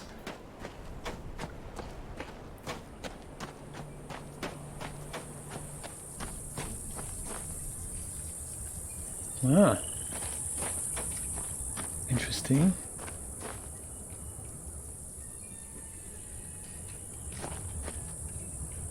And maybe it was on the other side. We did see some red boulders there.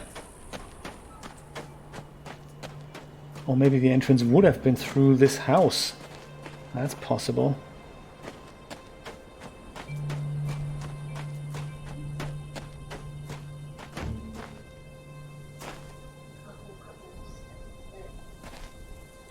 Which the stairs we've just passed? Yes, I've just these ones here. No, there we go. We can. Oh, that just gets us here. Yeah, we've listened to that, and then so I'm looking for an entrance that's underneath this platform, technically. And that, yes, could probably be here. I would imagine it's here. That could be it. If we get that out of the way, then turn left, I guess that may just get us there.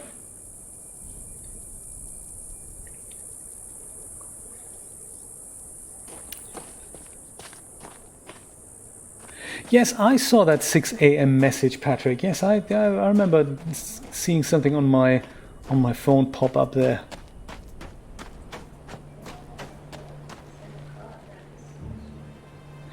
Now that, of course, brings on the next question: where do we get a card from? That is a very good idea. And this is not the kind of card we're talking about, right? We mean something much more significant, much more large. We've examined this last time, but we didn't really see anything in here. Patrick, this is what you mean, right? You're just to answer your earlier question from 2 hours ago.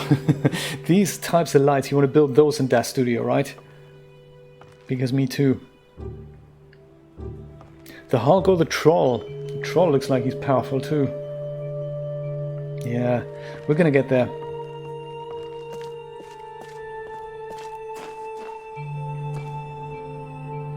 There's a shovel, there's a light, but we can't really do anything with these things.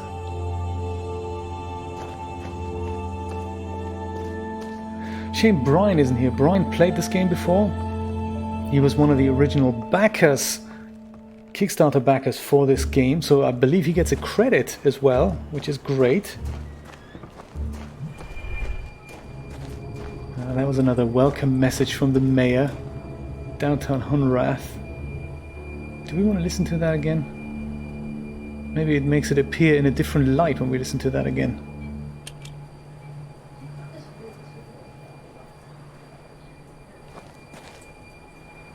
Oh, maybe we can't play it again.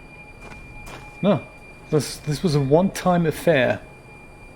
No, we can't walk through these rocks, but what we can do, and maybe this is something we can't figure out together, there's a blue laser here up there, and that blue laser, if directed at those rocks, makes them basically melt. Makes you know, does this to the rocks basically.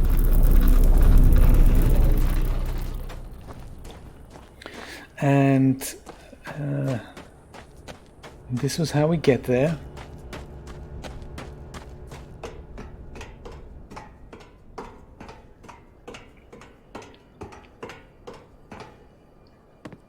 So here's one laser.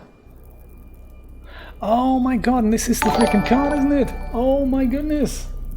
That is just so cool. That is just so cool. That is the card with the blue laser attached. So this thing needs to be lowered down so it ends up on the tracks, and then we can just go and play with all those levers. How exciting. That is just so cool. So now all we need to do is find a way to release this thing downstairs. Very, very cool.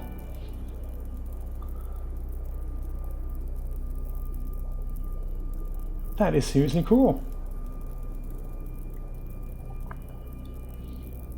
Thank you so much for your subscription, Eggy. That is very nice. My mixer return has such a delay today that I have not seen this notification before. So thank you so much. Let's see if we can get rid of this thing somehow. Pull it down.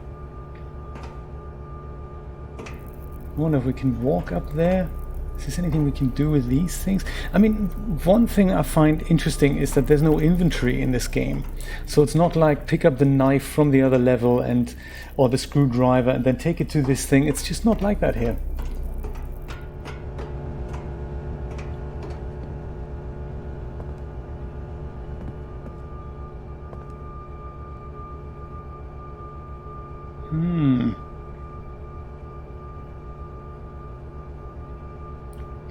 It's always like that, isn't it?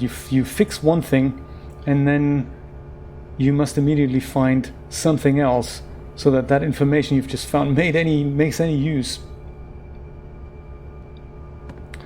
Maybe from the other side. Could it be as simple as pressing a button. I thought we pressed that button. This is sometimes what happens in adventure games. There's a little light that shines onto the area that you need to pay closer attention to. Oh my goodness, can you see what's happening? Whoa! That is seriously cool. Let's quickly go downstairs and see if we can drive this thing. This thing's also on tracks. Looks like we have, I mean, you know, just when you thought we fixed one thing, this thing is also on tracks. So I wonder if these are building materials or something to ram things with. Let's just keep that in mind as we explore our new toy on the tracks.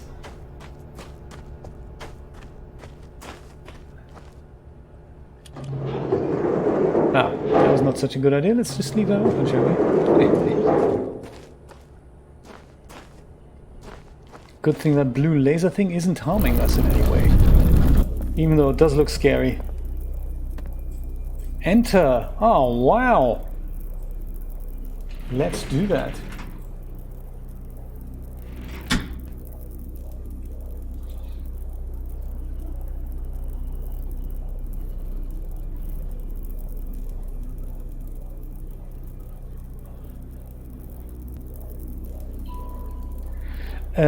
Okay. So it looks like that this field in the middle lets me point the laser and gives me kind of a zoomed in view of where I'm pointing the laser.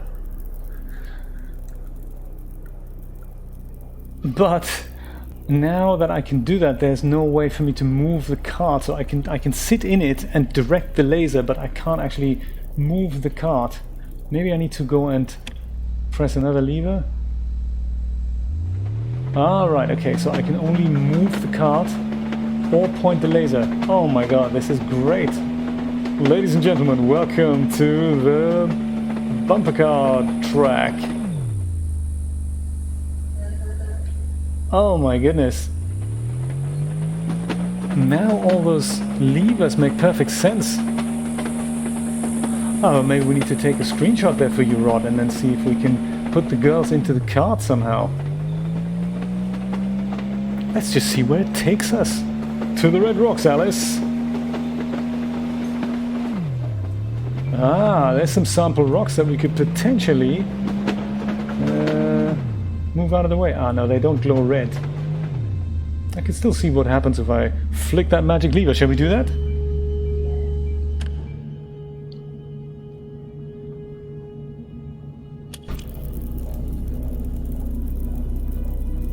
I think I can't aim this thing. Maybe it's too tight here.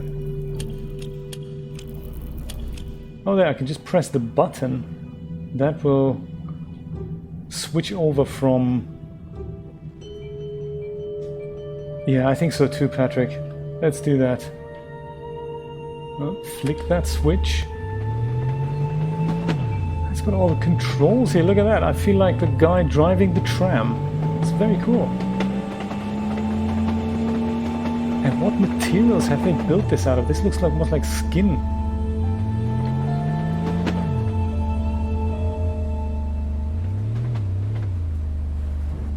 I certainly don't have a way to turn around. Oops, that was a screenshot. I didn't mean to do that. How do I exit? Oh, there we go, exit. Nice, with the sliding door and everything. Look at that. That is so cool.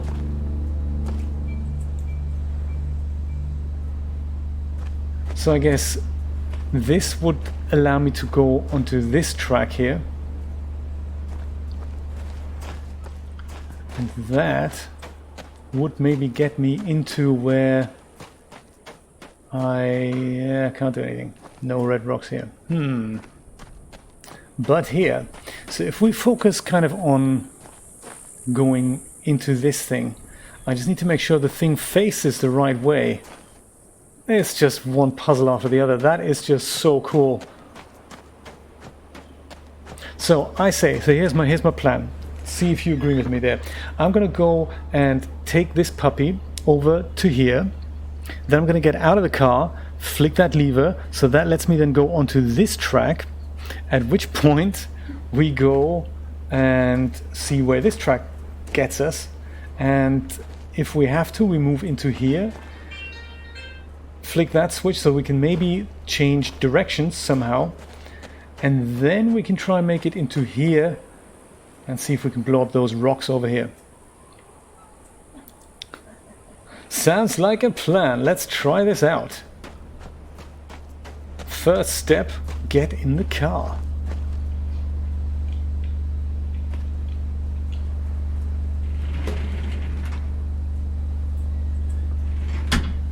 That is a very good plan. Yes, Streamlab. Let's try that. Wow.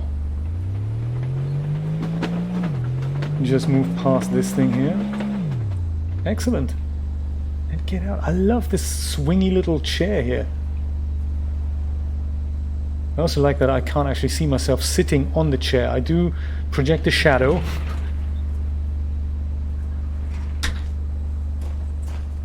Oh yes, you were saying, Christina, it's such a shame, isn't it? When are your kids back so that they can go and fix your computer? Because, you know, no DAS,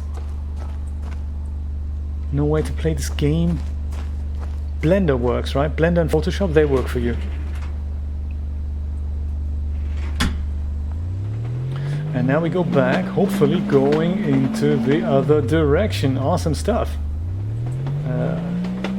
Can I look back? Oh yeah, I can do that. I can do that. Where are we going now? We're going this way. Okay. Don't know. Do we need to do that? We were going to go the other way. I'm just going to go flick that lever as well.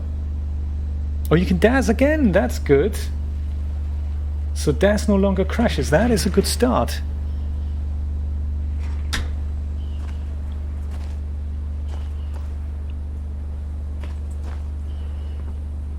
Okay, good stuff.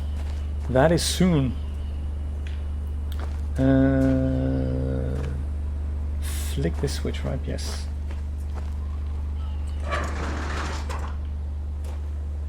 Yeah. Patrick.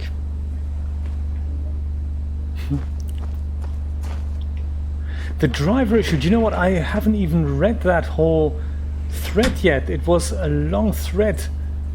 I'm still so excited that there is actually something other than the Game Ready driver. Hang on a minute, I thought I was going to go the other way. Oh no, actually I wanted to go this way, didn't I? And this is getting us the wrong way, but maybe the right way. All we need to do is we need to go and turn the cart around. Oh, I can't get out of here. That's a shame. Maybe here.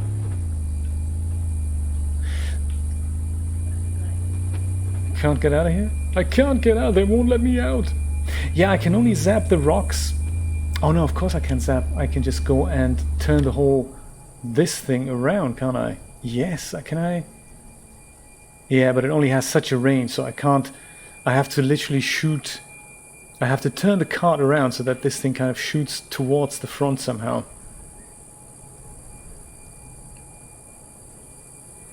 That's great news, Patrick. That's great news. You couldn't use the denoiser before. That's terrible. No, I'm glad you can now. I didn't know you had those issues with that. I need to catch up on the Discord. I haven't had much time this week or last. But rest assured, I will catch up. How do we do a 3-point turn, Dreamlab?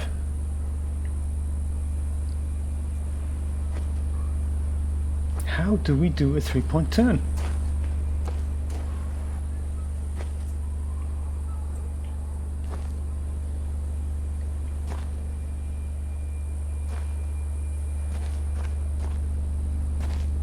I guess that's the only thing we can do, isn't it?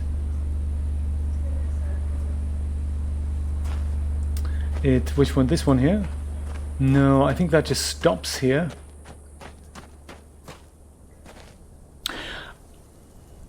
I've seen something that may allow us to do that. Excuse me while I check it out. Do you remember the train depot? I don't know if there are tracks leading all the way to the train depot, but I remember there was... Look, this is an intersection thing here. There was something that would literally just turn a train around. I wonder if we can use that to our advantage. I also don't know if all the tracks go towards that part of the game. Don't think they may. No, because that's past this, so no. Huh. The circle, that's right, yes. At the end of that station, that's exactly right. But I don't think we can bring our cart all that way. There's got to be a way to do this. I'm searching for something that will get us in and then out. Well, how about this? Would this get us in and through, perhaps? This looks like mysteriously...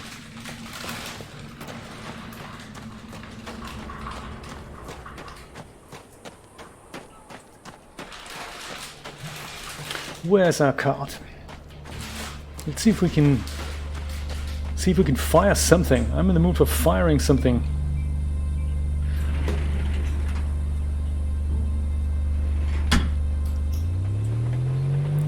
I like Dreamlab's suggestion. Just try every lever direction and see if you can smash something. This we've tried out already, haven't we? Yeah, we have. And it does not let us... Or does it?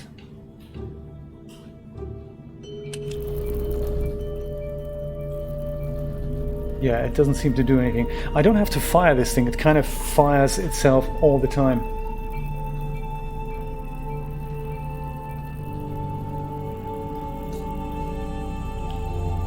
I could try that. Whoops.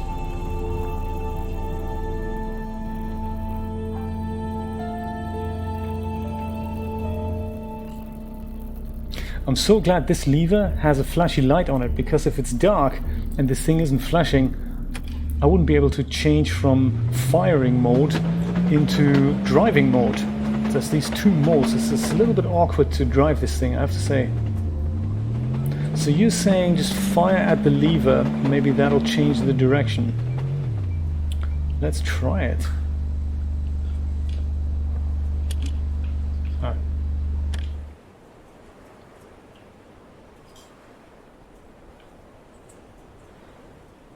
Lever, there's the lever. And now we'll go and... I think not, Patrick. Good idea though, good idea.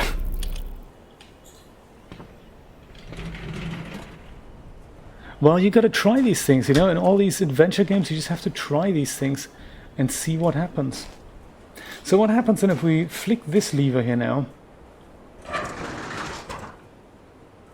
and then go over this? Would that let us in and then out the other way?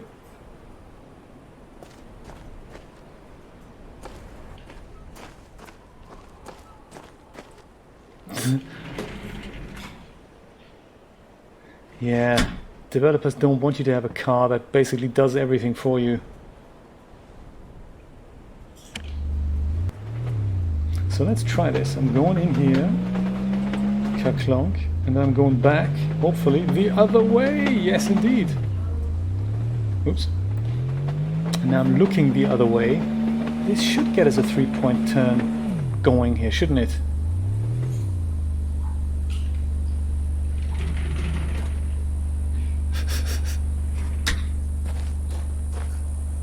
Well, let's see, shall we?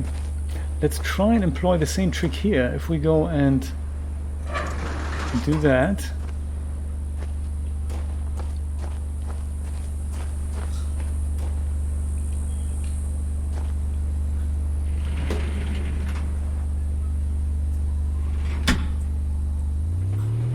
We go back over this thing. Now we go into here, into the other way. That's right. So,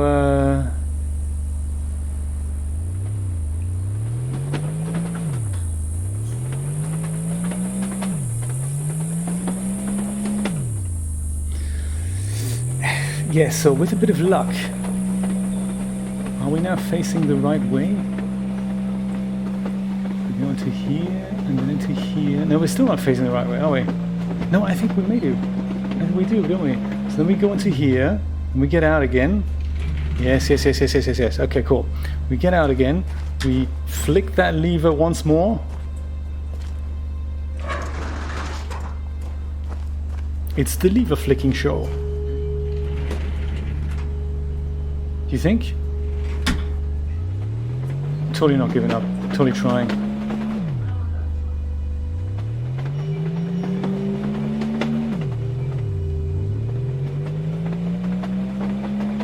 So let me go this way. Oh yeah, it's still the same way, isn't it?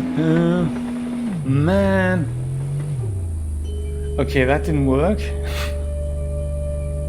What are we missing here? We're missing something, aren't we? Oh yeah, I can't get out here. It's not allowed out here. We need this thing that physically turns us around. I thought it's going to be enough if we go into a T-junction and then come out the other way. Doesn't that turn us the other way? But I guess not. Yeah, maybe that's what it is.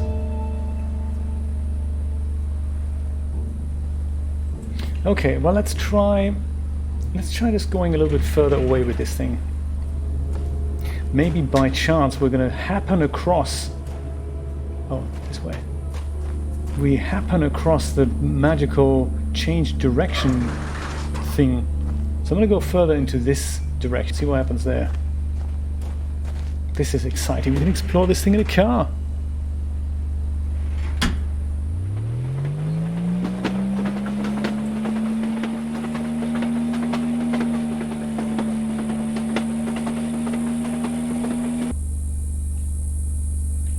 If I'm allowed out here, which I'm not.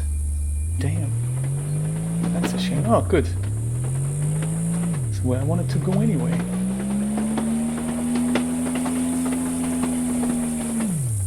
The intersection, that could be magical. If we find a way onto the other part of the intersection, maybe.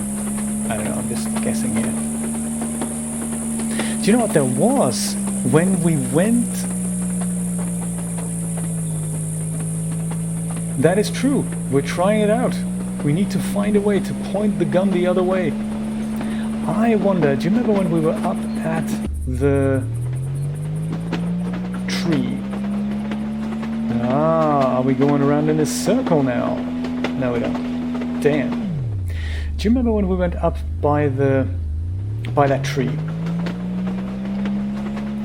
There were tracks that were getting us over a distance there, over a direction, over a stretch that we couldn't walk over because it had tracks, but we couldn't walk over that. That's another way we could just, instead of trying to blast rocks, we could try and go there with the car and see if we can go towards the tree and touch the tree perhaps. There's Farley's house over there.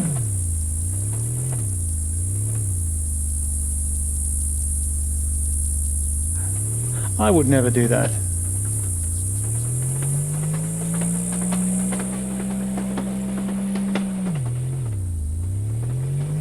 Right.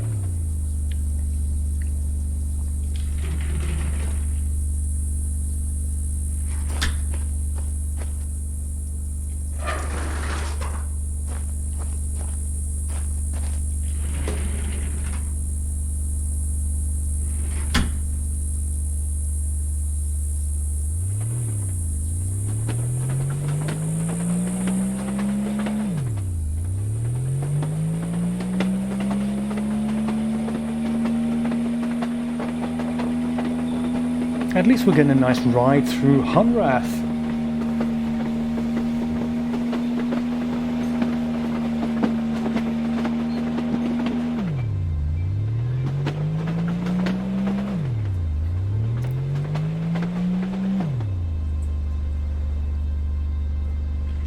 Yeah, I think so too.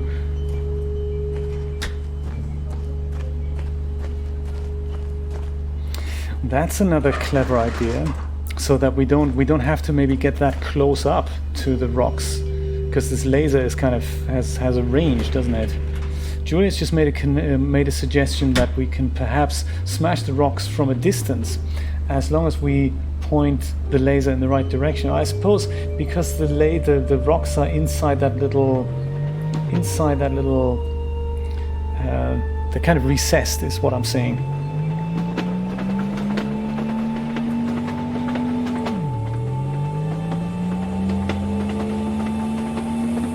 Well, funky music, that'll always keep us entertained.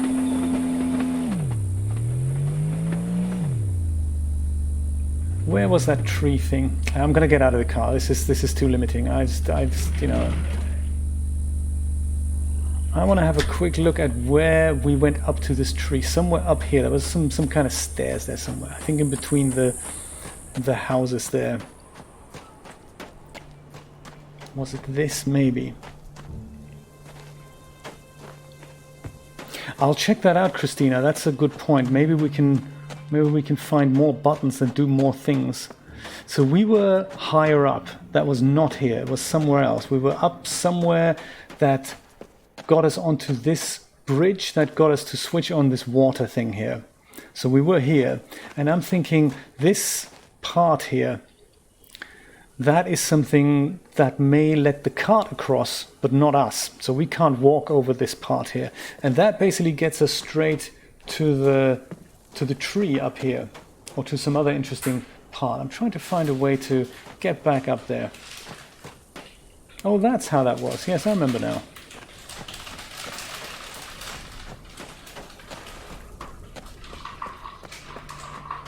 We went through our building.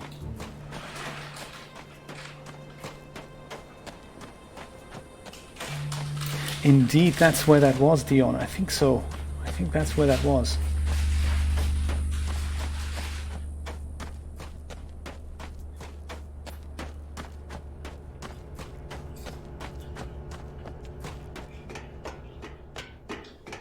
Quickly walk up the stairs and over here. Yes, here, exactly.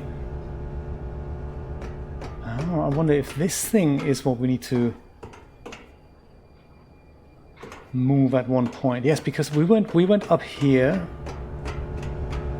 Lucky for us, we can't fall off the tracks, because that would be really terrible. Then we turned that on here, that water. We assume we turned it on, but we can't walk across this gap here. Yeah, maybe. Maybe that's where Christina's other buttons come in play.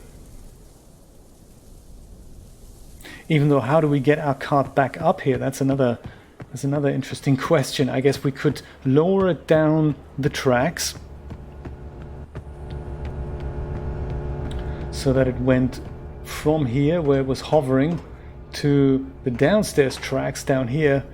But how we get that cart up onto these tracks, who knows? There's more here, look at that.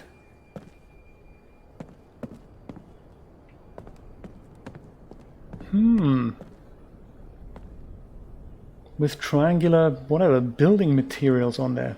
Very interesting.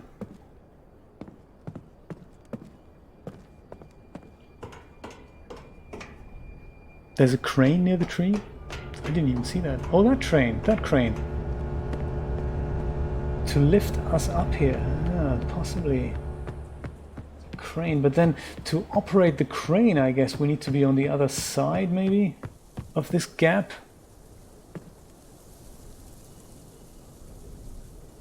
This crane.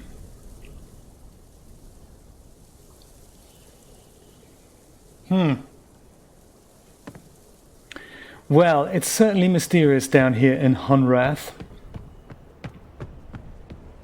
I'm going to go back to the card and check out some other buttons. The engine. Which engine do you mean?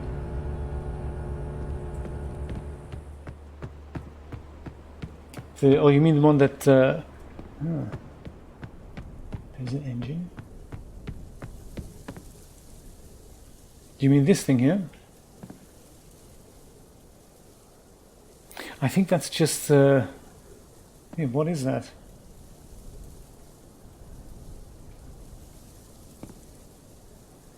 Yes, what is that? It looks like I can't do anything with it, so there's no action on there. That could be. And there's another one here. Yes, it makes me wonder, maybe we need to build that. Maybe we need to pull a cable, or maybe we need to have to shine a laser through this. Yeah, it looks like almost like we need to connect this with that somehow. But there's also no action on this. Doesn't look like a movable object to me either, but maybe we can find something like a cable that we can plug into that.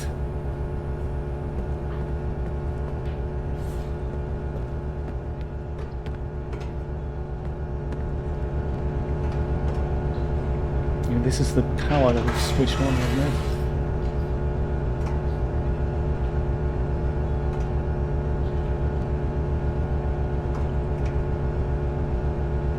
Yeah. I can't quite remember. I think we had to switch this on, right? This had to be on in a way. Or maybe it doesn't actually make a difference right now because it's not connected to anything.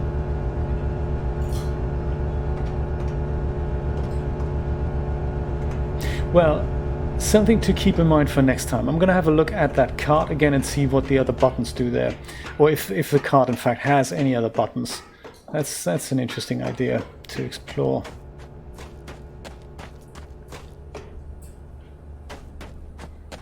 I think what we also need is something like a GPS tracker to let us know where the car actually is. Because it's difficult to find. Like in Subnautica, where we have a little beacon that we know which direction we need to go into. So there appear to be two modes of operation, Christina. So one thing is if I go in, then I can use this lever to move the car and I can look around at the same time. And then as soon as I press this button here, then the car is no longer operational, but the buttons do other things now, namely let me in a zoomed in way look at where the laser is pointing. And then there's this button here that'll switch the laser on.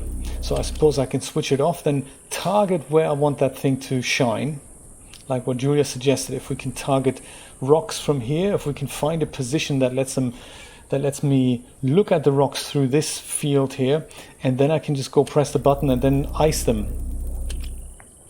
So there may be something in that we don't have to literally get close to the rocks. As long as we can point in that direction, maybe that'll do something to us. I'm going to go try that. I'm going to go and see if I can make my way over to those rocks that we wanted to blast initially, or in fact any rocks that we want to blast, and then we can see if that works. And then we can wrap it up after that. Because I guess there's so much more to explore. I'm so glad we happened across this car. That's very cool. Look at that. It's almost, they're very deliberate about making sure we can't really point this into a direction of our choice unless we solve another puzzle. That's very, very clever. That's what they thought about 5 years. And then they brought it to market. The game was done in 6 months, but then how do we make sure they never figure out how to move the car the right way around? That took most of the time.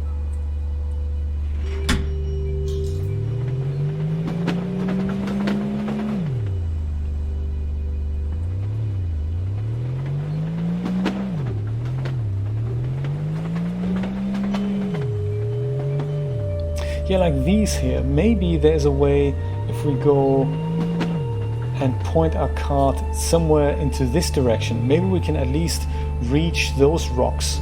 That would be cool. Let's try that.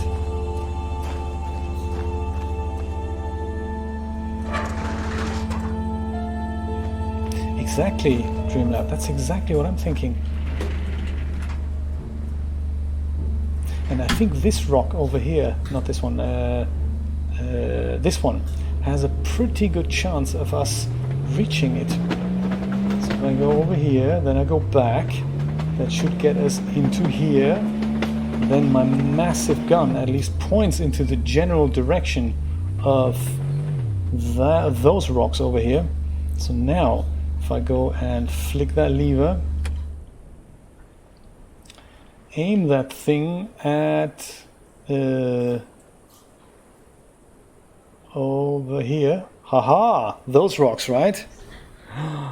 Ooh. Did you see that chicken dinner raffle earlier? Crazy, huh? Let's zap this thing. Need to aim it a little bit further down. Doesn't do anything. Those are still there. Hang on a minute, what are they? I'm gonna have a look. Oh, come on. The path is clear!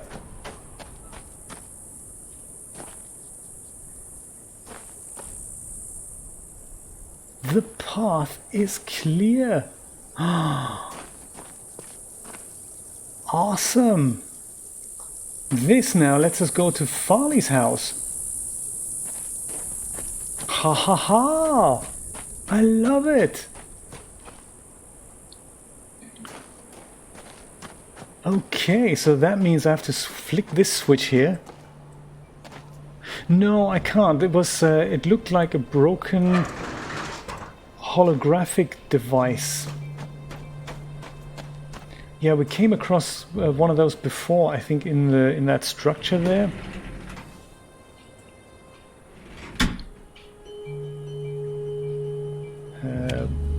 Flick that switch. Go over here. Quickly go back. Oh, non-stop to Miss Farley's house. Oh, hang on a minute.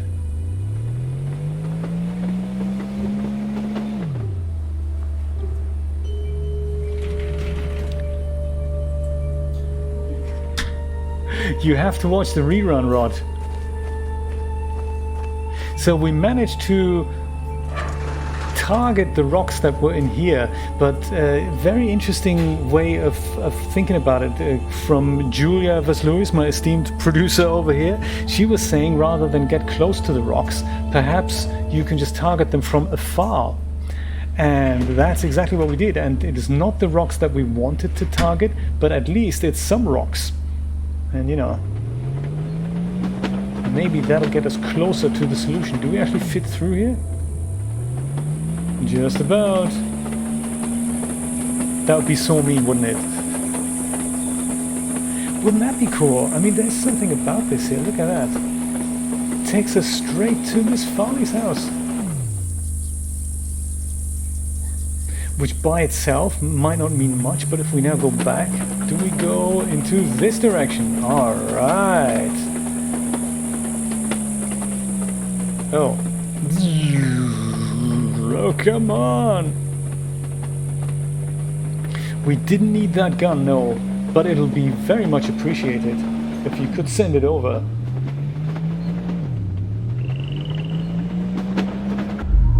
Ah, this is the end of the bubble, isn't it? I'm just gonna park this somewhere out here so I can have a closer look there without the big gun being in my face here. See, I think this is something similar as what's happening up here. I wonder if we can try and target the outside bubble with our laser here. And let's see if we can get through here.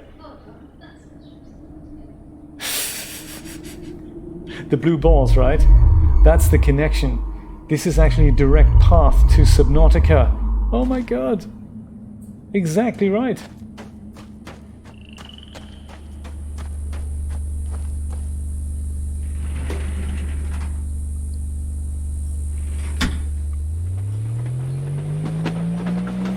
So if I'll go slightly closer here. Well, we better put on our diving suits then, aren't we?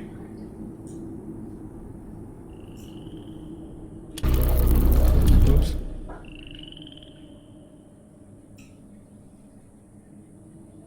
Oh, see if it works.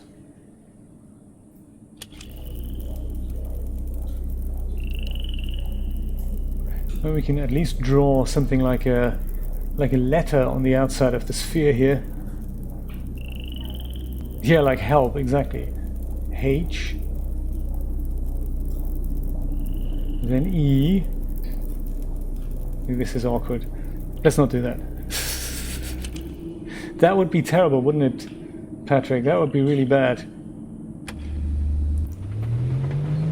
I don't think I did any damage. But also it didn't get us any further in the game.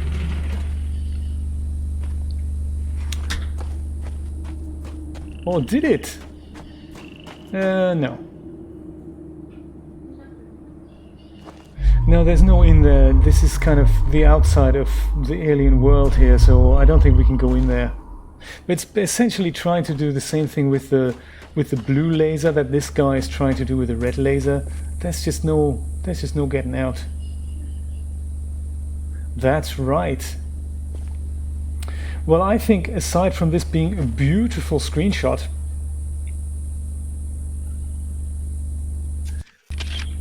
I think we're done here for today. I think that's the only thing I can think of that we can do today.